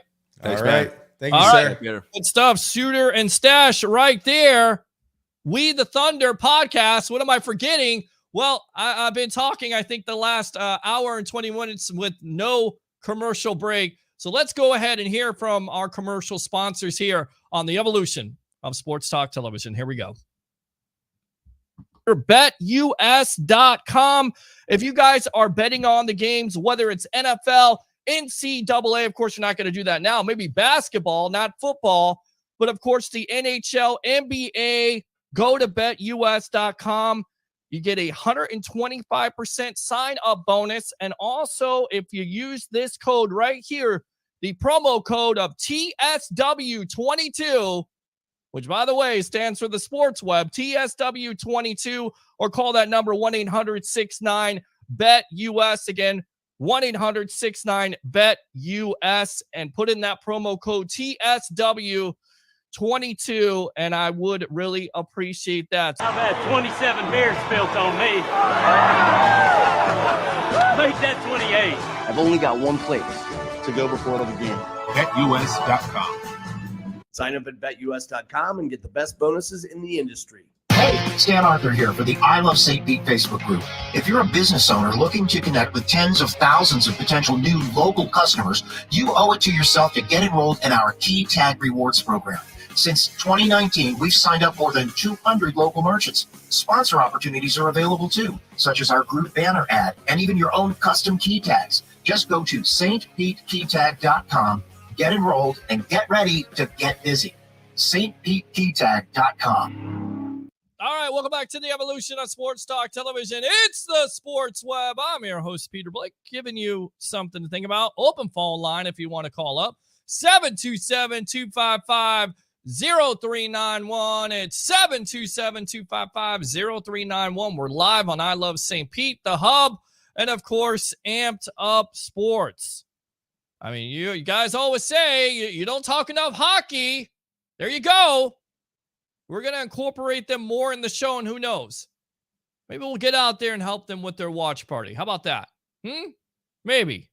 We'll see. All right, let's go out to casual MLB fan. All right, I think this is who I think it is. I think this is Troy Polamalu, but I'm just saying. Bears thoughts, wild card. Armstead, Tryon, maybe. I don't even know what you're saying. Have the money, please respond. I don't know what that is. Is that even English? Bears thoughts, they're in a rebuild. They got to rebuild around a Justin Fields. You got to build an offensive line. Hopefully they can do that. They're not going to have many draft picks to do it. They made some good moves. Of course, the move for the defensive tackle from the Bengals, he failed the physical, so they had to sign somebody else. We talk more about that on 1252 Chicago Sports.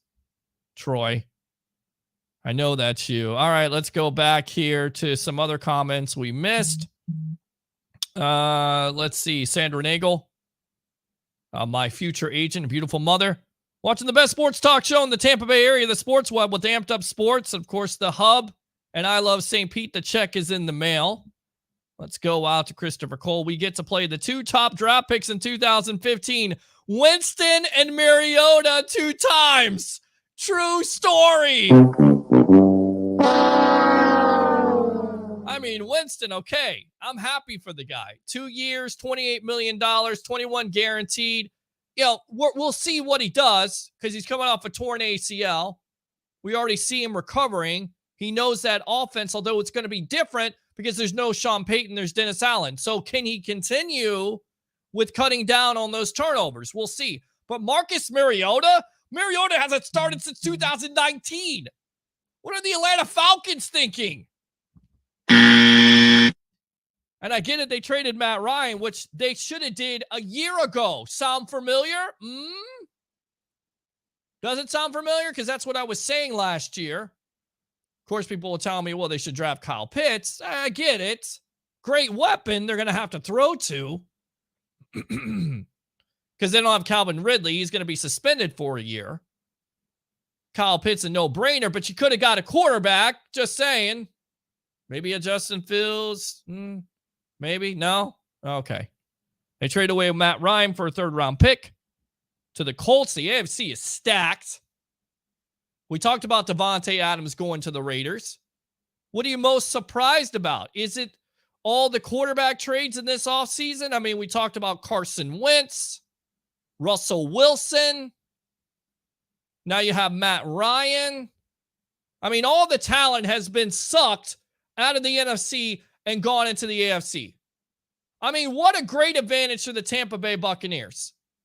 And you look at this pathetic division. Pathetic. Marcus Mariota for the Atlanta Falcons? Really? The first game against Winston, everybody could never forget that when he played for the Titans, but he hasn't started since 2019. So are they going to run the ball all the time? Is that what they're going to do? Because Mariota is a consistent passer, and he lacks. He's not good. Who are you throwing to? Cordell Patterson, he re-signed. No Calvin Ridley. We talked about that. Who else do they got? We got Kyle Pitts. Okay, what else? Not much. Okay. So, yes, that was pretty funny today. Hey, what's up, everyone? Again, Christopher Cole, thanks a lot for tuning in. Rex Grossman, Sexy Rexy, Bears legend. Shyrock, OTF. This has got to be Troy, but I'll read his comment anyway. Peter, I'm not a genius, but the 40-yard dash is so stupid. Wouldn't the 40-yard dash only be relevant if you played baseball, where you have to run from one base to another? Well, it's relevant because, scouts like to, but yeah, you never run 40 yards. You don't. You never run 40 yards in a straight line, so I get what you're saying. You're trying to be a smart guy. Nee says, Nee Newell says fire, so that means fire the cannons. Rex Grossman again. Justin Fields will never be on my level. Boy, oh boy, Troy, you're doing it tonight. Antonio says, negative, Chargers have to get through us. It's a new era. I'll tell you right now, and you're talking about the Cincinnati Bengals. Who dey? I like what they did in the offseason. I like it. Getting an Alex Kappa, I get he overpaid a little bit, but that's the market value. You got Ted Karras, you got Leal Collins, another trade from the Dallas Cowboys. Change of scenery. Hasn't been able to stay healthy. They've moved him to guard. His natural position is right tackle. So you move him to right tackle. I like what the Bengals have done with the offensive line. It was imperative for them to build an offensive line around Joe Burrow. You got to keep the guy upright. I've said it over and over again. So I like it. Ben Cornett says, Watson took the Browns offer mainly because every dollar is guaranteed for him, so he could pay off some of all these 22 individual lawsuits. Good point. He got enough money to do it, that's for sure. Antonio says, boo. Rodgers says, Brady done with the Bucs after this season. He's a free agent. Not necessarily true, my friend. Troy Polamalu, cut bunting sign, Joe Hayden. And that's all we got for the comments at this point. So let's see. Rob says all the links are there. We the Thunder podcast. Go follow them on Facebook and, of course, Twitter. Peter, can I call in and do a hunting and fishing segment? Why not? Call in Roger Shue if you want to. 727-255-0391 and 727-255-0391. I mean, everybody's asleep tonight, so why not put them more to sleep? I mean, nobody wants to talk about the Tampa Bay Buccaneers. Nobody wants to talk about all the trades in the National Football League. What did I do to you guys? You guys don't like me anymore? What's going on? Huh?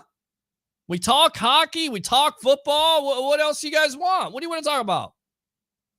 What do you want to talk about? Let's see here.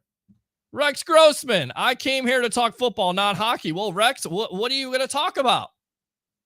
What do you want to talk about? You want to talk about your Bears? You want to talk about your career as the starting quarterback for Lovie Smith? Is that what you want to go with? Hockey. Yeah, that's right. That means there's a hockey team here in Tampa Bay, which you wouldn't know anything about in Chicago, right? If you're really in Chicago, but you're not. 4 losses for the Bucs. Take it. That's okay. Read my comment about 40-yard dash. Conklin Kaepernick. I think you mean Colin Kaepernick, but okay. Got some comments tonight, man. Poor New Orleans have to sign Winston because nobody left. Pretty much at that point. Yes. But he did play well last year, right? Under Sean Payton, who's not there anymore. So we'll see what happens. Coming off an injury. We will absolutely see what happens. Let's go out to I Love St. Pete. Do you think we're going to have to draft our starting running back, or are we going to pick somebody up in free agency? Not sure. Great question, David Moser. Appreciate you tuning in to I Love St. Pete. Of course, the report goes back to what? Leonard Fournette visiting New England. I'm going to tell you right now, they're not going to pay a running back $12 million. If that's the report out there, good luck, Lenny. I hope you get your money. $12 million a year, you're not getting for a running back, and the Patriots are not paying for that. So what that makes me think is, look, the Patriots, not the Patriots, the agent for Leonard Fournette is trying to drive up the price. Little negotiations, because there has been no interest at this point. You've heard nothing about Leonard Fournette, let alone JPP or Sue or Gronk or anybody. So I think we would assume that the majority of those players that we just talked about are most likely coming back to the Bucs. Most likely. Let's see here. I don't have to call. I talked to Peter at work. Lies again. Lies. Let's see. Rob says, do you think the NFC South will be really that bad? Bucs cakewalk. I think it could be. Yes, I think it absolutely could be, Shooter. I mean, you look at the quarterbacks in that division, probably the Saints are your biggest challenge. Who knows? Maybe the Falcons. I mean, but you got Marcus Mariota as your starting quarterback. Really? And what are the Carolina Panthers doing? Who's their quarterback? Baker Mayfield, maybe? Huh? Mayfield to the Panthers or Seattle? Wouldn't it be something if you have Baker? Listen, think about this for a minute. Think about it. You've got Jameis Winston, who's a number 1 overall pick, Baker Mayfield, who's with the Carolina Panthers, who's a number 1 overall pick, and Marcus Mariota, who's a 2nd overall pick in this division. I think you'd be okay. So, yes, I think it could be a cakewalk. Is the schedule tougher? Yes, it is. And the Bucs still have holes that they aren't going to have to figure out. I still don't think they're done with the safety position. I told you what I thought about, or what I heard about Tyrann Mathieu signing a deal eventually with the Bucs. We'll see if it happens or not. I don't think they're done. I think Logan Ryan is more of a corner / slot guy. And I don't necessarily think he's just a safety. So I don't think they're done with that. And then on top of it, you have to figure out if you're going to bring back a JPP, if you're going to bring back a Sue, because whatever you don't bring back at that point, you're going to have to eventually draft. And I think that's where the Bucs could draft at 27 or possibly moving up. Open phone line, 727-255-0391. It's 727-255-0391. Let's go out to Thomas again. Where does Gronk re-sign with the Tampa Bay Buccaneers? Nobody else. Period. I would put a bet on that. Honestly, I would. Let's see. Jimmy G going. Well, Jimmy G could go to Carolina. And then Baker Mayfield to Seattle. How about that? Because I don't see Jimmy G going in division. If Jimmy G's going somewhere, it's most likely the Carolina Panthers. What do you do with Baker Mayfield now if you're the Cleveland Browns? Because you already picked up Jacoby Brissett and you have Deshaun Watson. So what do you do with him? What's that situation? How does that play out? What trade has surprised you? What does it surprise you about the trades? I'll tell you what, let's go ahead, get out to some of the comments from, and I'm going to go here to the Chris Godwin presser today. Godwin was talking about Russell Gage and his impact on this team here on the evolution of sports talk television. Here we go. As soon as we signed him, I told Mariah, I was like, that's a great sign. Like, that's a great pickup. I feel like the last couple of years, anytime we've played them, like me and Mike will be on the sideline talking. I'm like, yo, like, I feel like Russell Gage is nice. I feel like he's not getting like the love that he should. And, he runs good routes. He's a tough player. He's going to give you effort. And so I'm thrilled to have him aboard. I think he's going to be a huge addition for us. I think people kind of sleep on him, but I think he'll fit right in with the group. All right. So there you go. That was Godwin's comments on Russell Gage, which has kind of gone under the radar, but you pay him $10 million. And I still think the Bucs are going to be interested in another wide receiver. I do.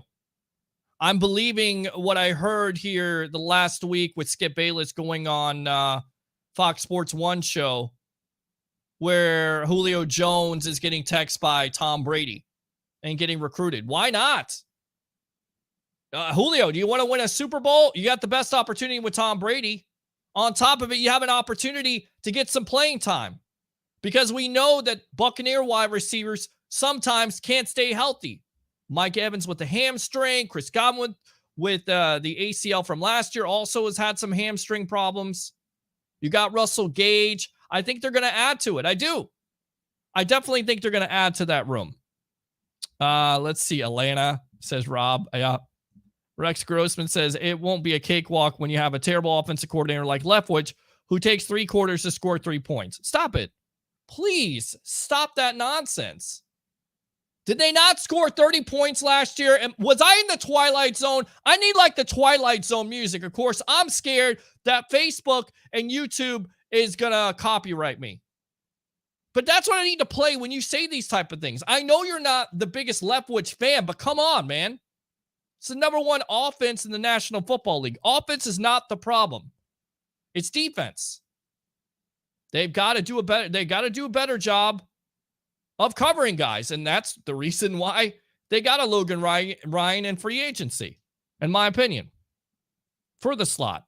And of course, your buddy Sean Murphy-Bunting has got to do a better job than he did last year. We know you hate him. You come on the broadcast, you never bring anything at all, Troy, besides you hate Sean Murphy-Bunting, you hate Leftwich, you hate Bulls, you hate everything about the Bucs. This is why I don't understand why you're a Bucs fan. I don't even think you're a Bucs fan. I think you're a troll. That's what I think you are. I do. Let's see here. Rodgers says, Watson more shocking to me than Brady coming back to the Bucs. Well, at the time when he got traded to the Browns, I was shocked because he heard that the Browns were out of it, and still the Browns were going at it. And I guess when you guarantee $230 million, but you look at the situations, I mean, if you're Deshaun Watson, you want to go home and stink? I mean, I know there was talk of Jarvis Landry, Leonard Fournette, all joining up and having a super team with the Falcons, but I'll believe it when I see it. Carolina, that's a team? Saints, maybe. Saints got a defense. Saints are scary. Yeah, but I was surprised by that. I'll tell you right now, definitely surprised by that trade. I was surprised by Devontae Adams. And I'm surprised no Packer fans came for me tonight. I mean, you disagree with me on the article. You didn't come for me. Nobody decided to come for me tonight. Because it's very simple. It's the Brady blueprint. Don't steal that, by the way. I came up with that. It's taking less money for the team to have an opportunity to not only compete, but win Super Bowls. What is it so tough for these quarterbacks to understand? You know, again, I laugh about Russell Wilson and Aaron Rodgers, especially Rodgers. I mean, the whole point of emphasis was, well, Rodgers and the organization is not getting me enough weapons. And then you let your number 1 target go. And he knew about it. This came out. He knew about it. So you agreed to sign for more money with the Packers. So obviously it was all a lie, right? It was just all about the money in the first place, right? Just saying. Looked like Edelman got a tryout with Brady. Laugh out loud. Christopher Cole says Browns should keep Mayfield until the trade deadline in case Watson gets suspended. It's a good point. I don't think that's going to happen. Tyron, I don't know what that is. Okay. Welcome to Tampa retirement home for you.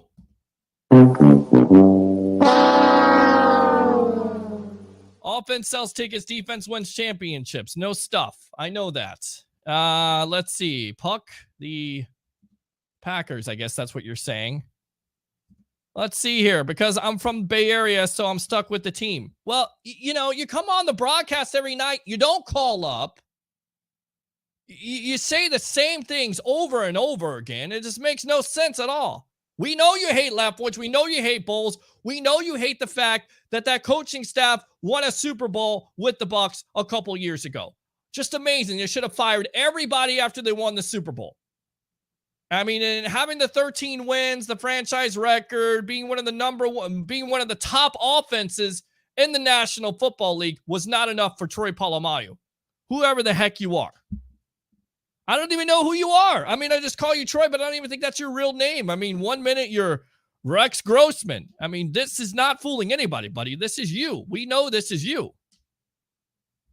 You're not from the Bay Area. Thomas says, Rob shoot. I said when, not where. And Roger Shue says he's scared the little troll. Yes, he is. He's definitely scared. I mean, you look at the talent that's been lost by the NFC. Matt Ryan today to the Colts. Russell Wilson, Devontae Adams, Amari Cooper, Khalil Mack, Brandon Shera, Von Miller, Chandler Jones, Randy Gregory. Gregory talking to fans. By the way, stop talking to fans on Twitter. You got your money. Leave it alone. Hey, you know that the Cowboy fan base is toxic. They're always toxic. They're a bunch of flag wavers.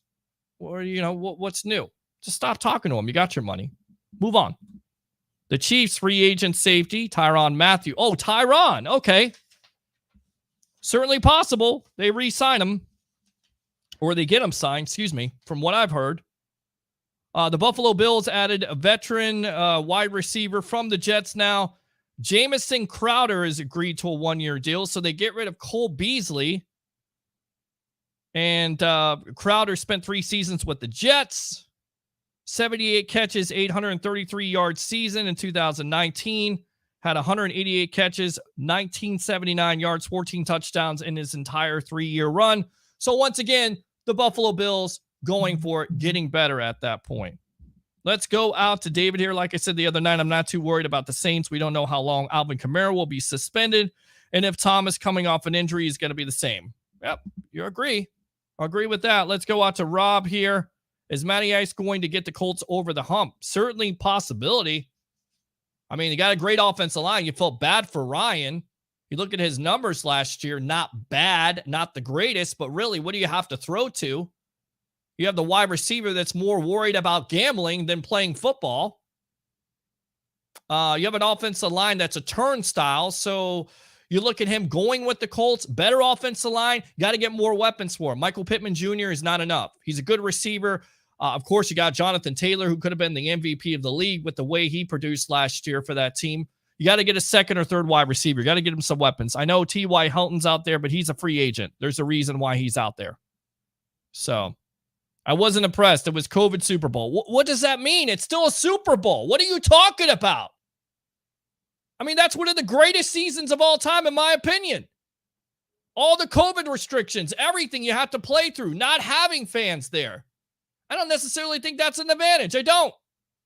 All the protocols, keeping your team relatively healthy, having a quarterback come over from New England that supposedly is washed up, having a new offensive system. I mean, what are you talking about? And then the postseason, going through Drew Brees and retiring him, going through the MVP of the league in Aaron Rodgers, and basically giving him an opportunity to possibly retire, have thoughts about retiring. And then Patrick Mahomes, supposedly the guy that's supposed to take over for Tom Brady. What do you want? And the answer is you just want to be an idiot. Shut up! All right, so let's go out to Jason Light. Enough of you tonight. Let's go out to Jason Light, what he had to say about Chris Godwin signing. Of course, Brady coming back here on the evolution of sports talk television. Here we go. Well, it certainly helped. You know, when you have a player like Tom, he's the greatest quarterback of all time, not player, you know, players want to play with a guy like that. So, you know, it certainly helped. I can't lie. We've got the ultimate cheat code with Tom. So we're going to take advantage of it while we have it. So, you know, I think players like it here regardless, but having a player like that throwing the ball to him or being even on the other side of the ball, knowing that he's your quarterback, it certainly helps. See how it goes. We like all of our players right now. We think we have a great, outstanding group. I mean that's an understatement, led by Mike and Chris here. So not just really good players, but just great people. And I think that has a lot to do with the success that they have and the success of our team. And Chris is somebody that, along with a lot of other players, but since Chris is sitting up here, he's been a role model to not just a lot of the fan base and kids, my kids, but just the way that he, works, the person that he is. That's the kind of player that we want to bring in, and we use him as an example when we talk about players in the draft.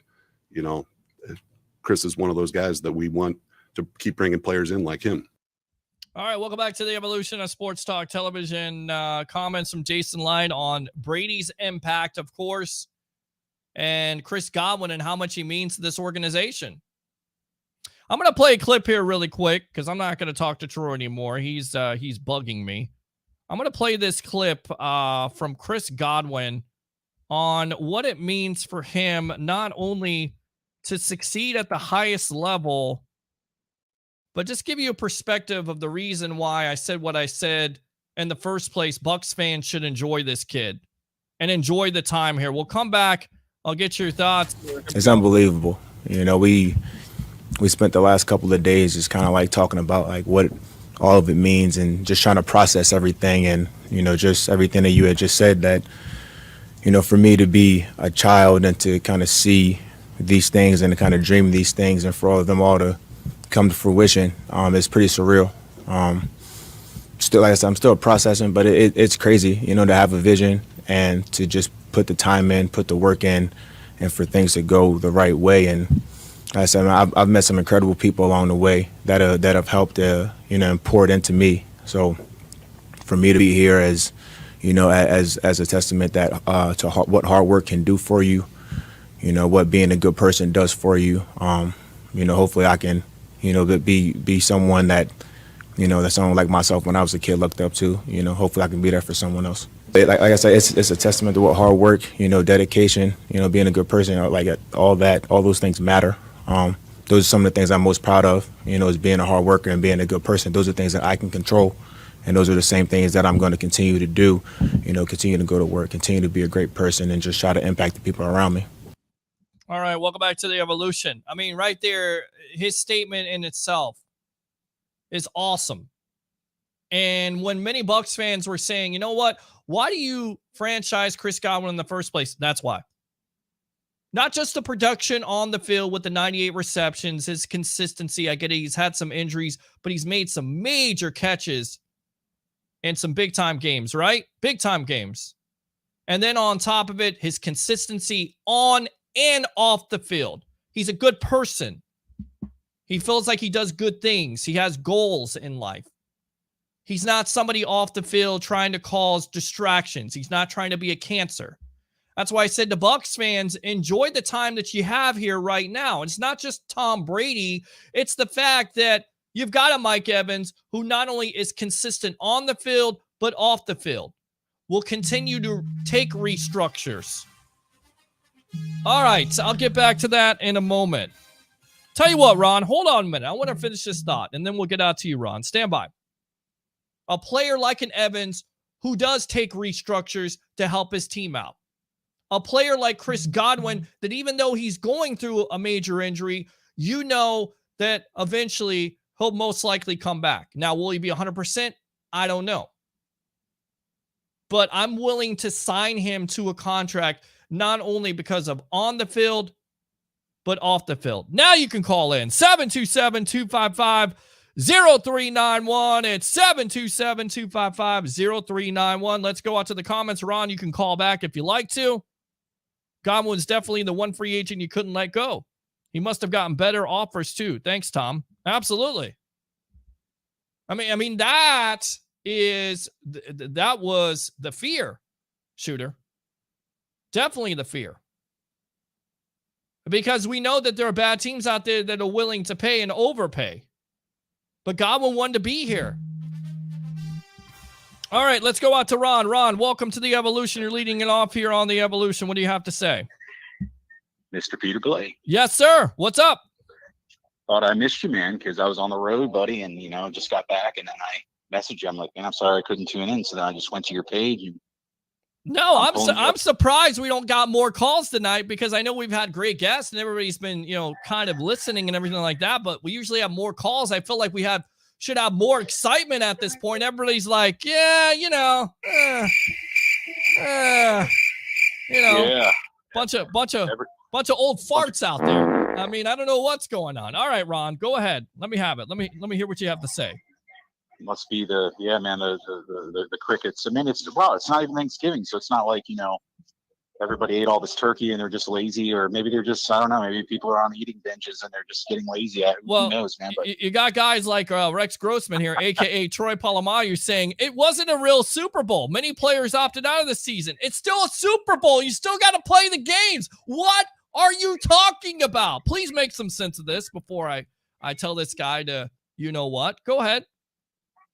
I'd say to that, like trolling at 1,000 once again. Yep. You're always going to get those people who have something negative to say and undermine an accomplishment. They even do it to, on a personal level.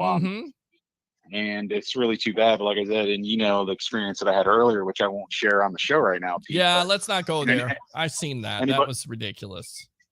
Anybody who would do something like that to somebody of an honorable mention, it's probably because they don't like themselves. So it's a reflection and it's deflection.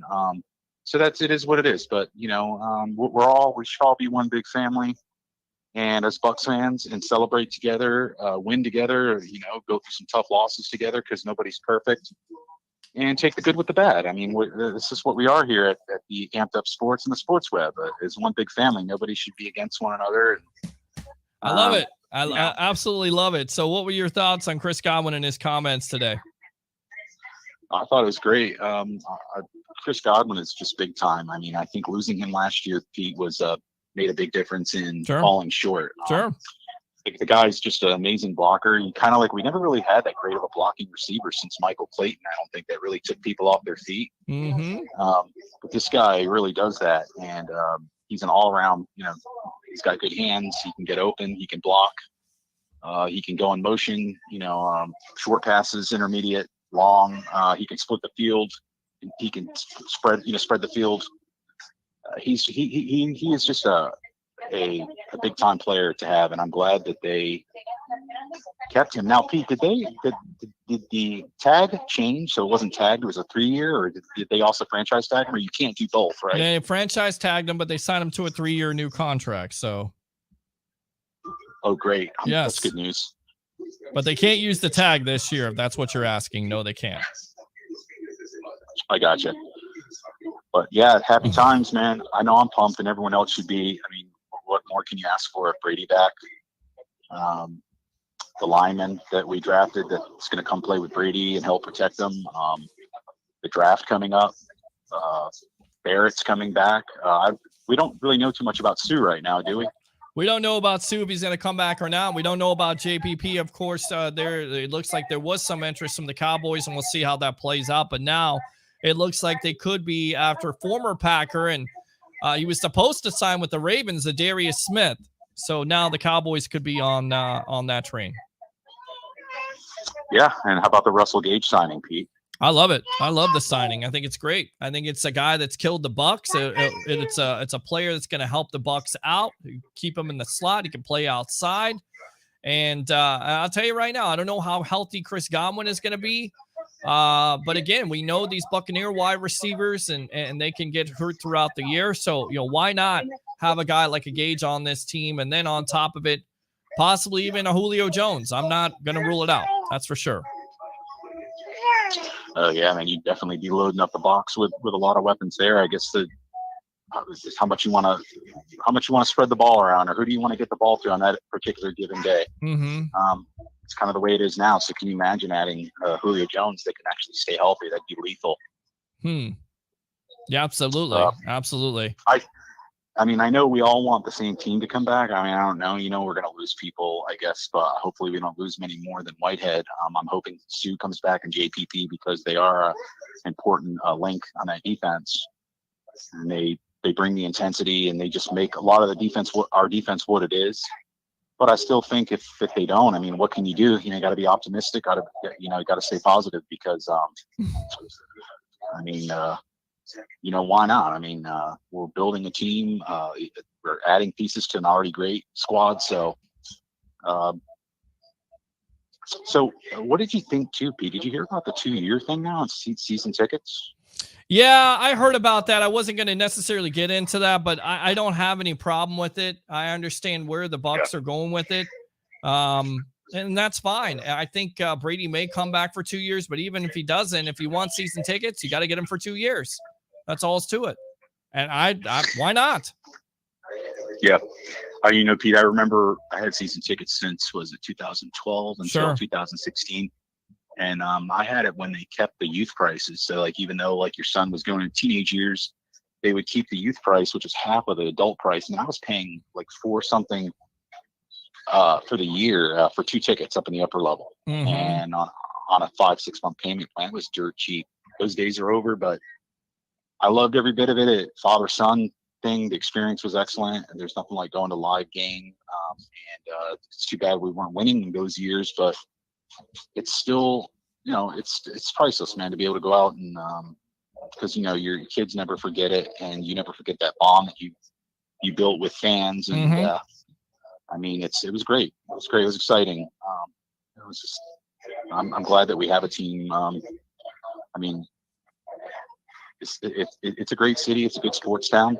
We always have the Lightning, we have the Rays, and it's just a great town, man. There should be a lot of people should really start getting behind the city more and more. I think there is. Again, the whole case of, the Bucs trying to extend it for 2 years. I understand that's business. I get there's going to be visiting fans because, a lot of those fans are either Lightning ones or they're from New York, and they feel like, once again, that's a place to be. And Amalie Arena does a hell of a job of, putting out great Lightning games. Of course, the Lightning are a great team. I think also, the Rangers are starting to win some games and put it together as a young team. So, maybe you see more fans out there, but, I don't know. I'd like to see just all Tampa Bay fans all the time, but it's not realistic because this is a transient state and other people come from other places, especially up north. So I don't ever rule it out to see other fans.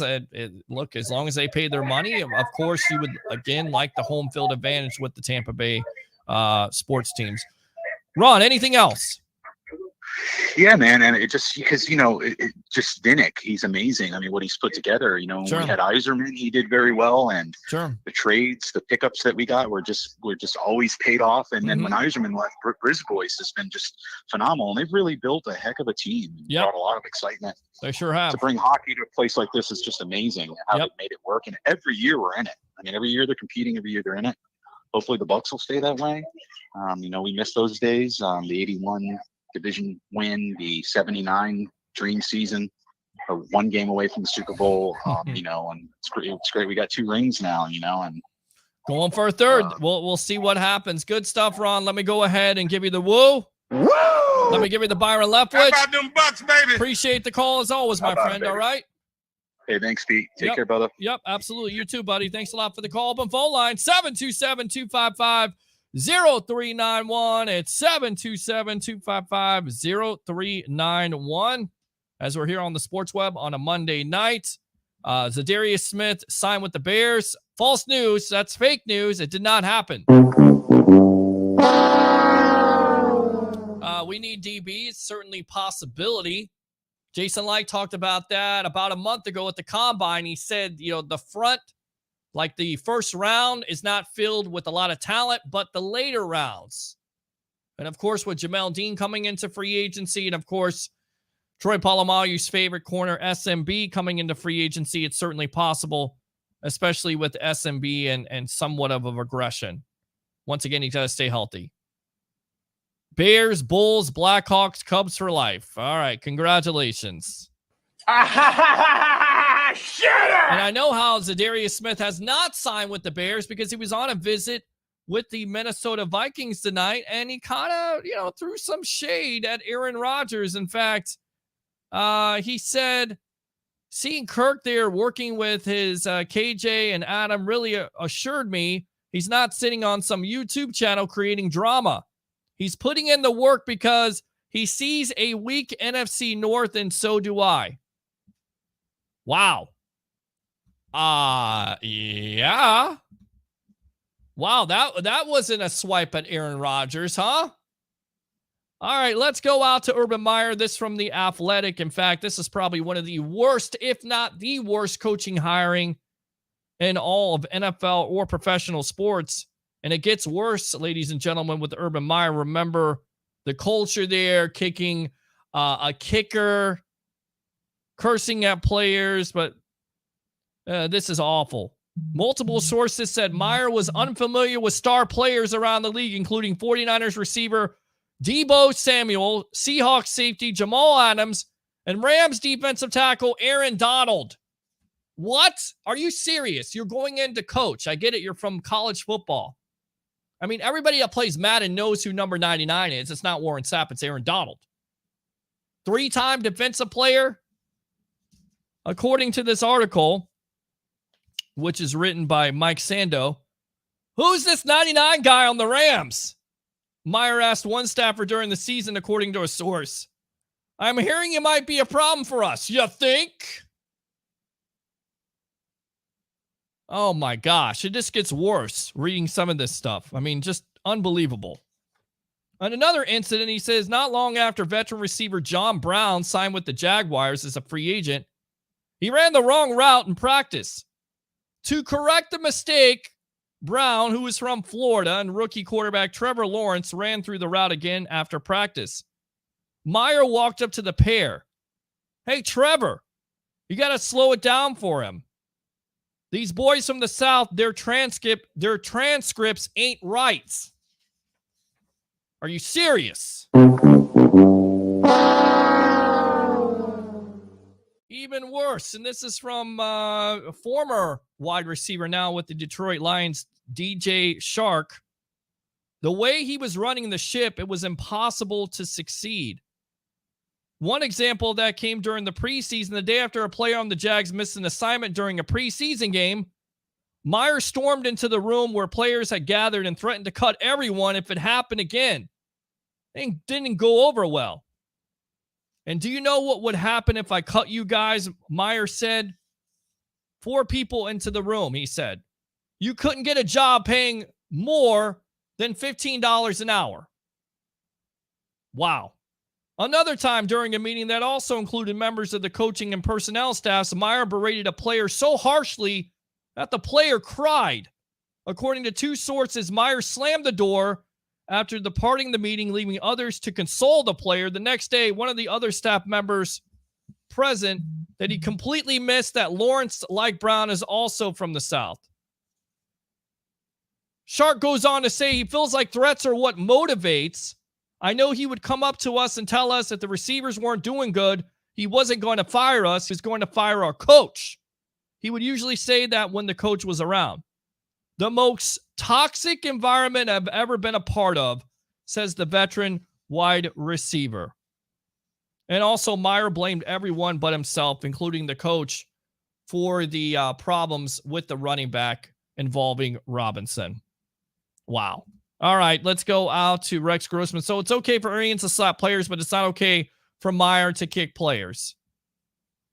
You know what? I'm not going to even answer your stupid question because it's stupid. Shut up! With that being said, thanks to all the guests tonight. Leo Haggerty, the legend himself, former coach, scout, and now media member of Night Sports Productions, Amped Up Sports, and the shooter and Stache of We the Thunder podcast. We'll be back on Wednesday night here live on I Love St. Pete, the Hub, and Amped Up Sports at 9 o'clock. 3 things.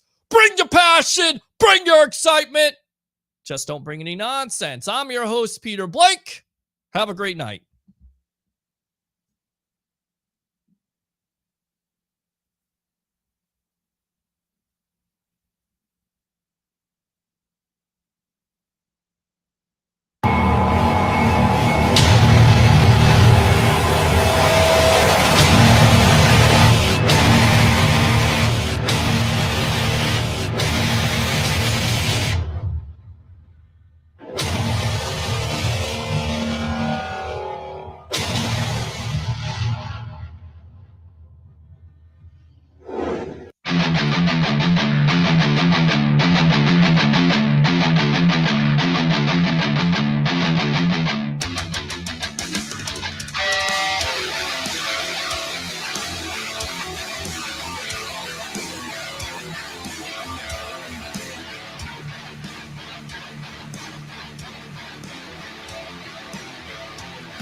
Stan Arthur here for the I Love St. Pete Facebook group. If you're a business owner looking to connect with tens of thousands of potential new local customers, you owe it to yourself to get enrolled in our Key Tag Rewards program. Since 2019, we've signed up more than 200 local merchants. Sponsor opportunities are available too, such as our group banner ad and even your own custom key tags. Just go to stpetekeytag.com, get enrolled, and get ready to get busy. stpetekeytag.com. BetUS.com. If you guys are betting on the games, whether it's NFL, NCAA, of course, you're not going to do that now. Maybe basketball, not football. But of course, the NHL, NBA, go to betus.com. You get a 125% sign-up bonus. And also, if you use this code right here, the promo code of TSW22, which, by the way, stands for the sports web, TSW22, or call that number 1-800-69-BET-US. Again, 1-800-69-BET-US, and put in that promo code TSW22, and I would really appreciate that. I've had 27 beers spilt on me. Make that 28. I've only got one place to go before the game. BetUS.com. Sign up at BetUS.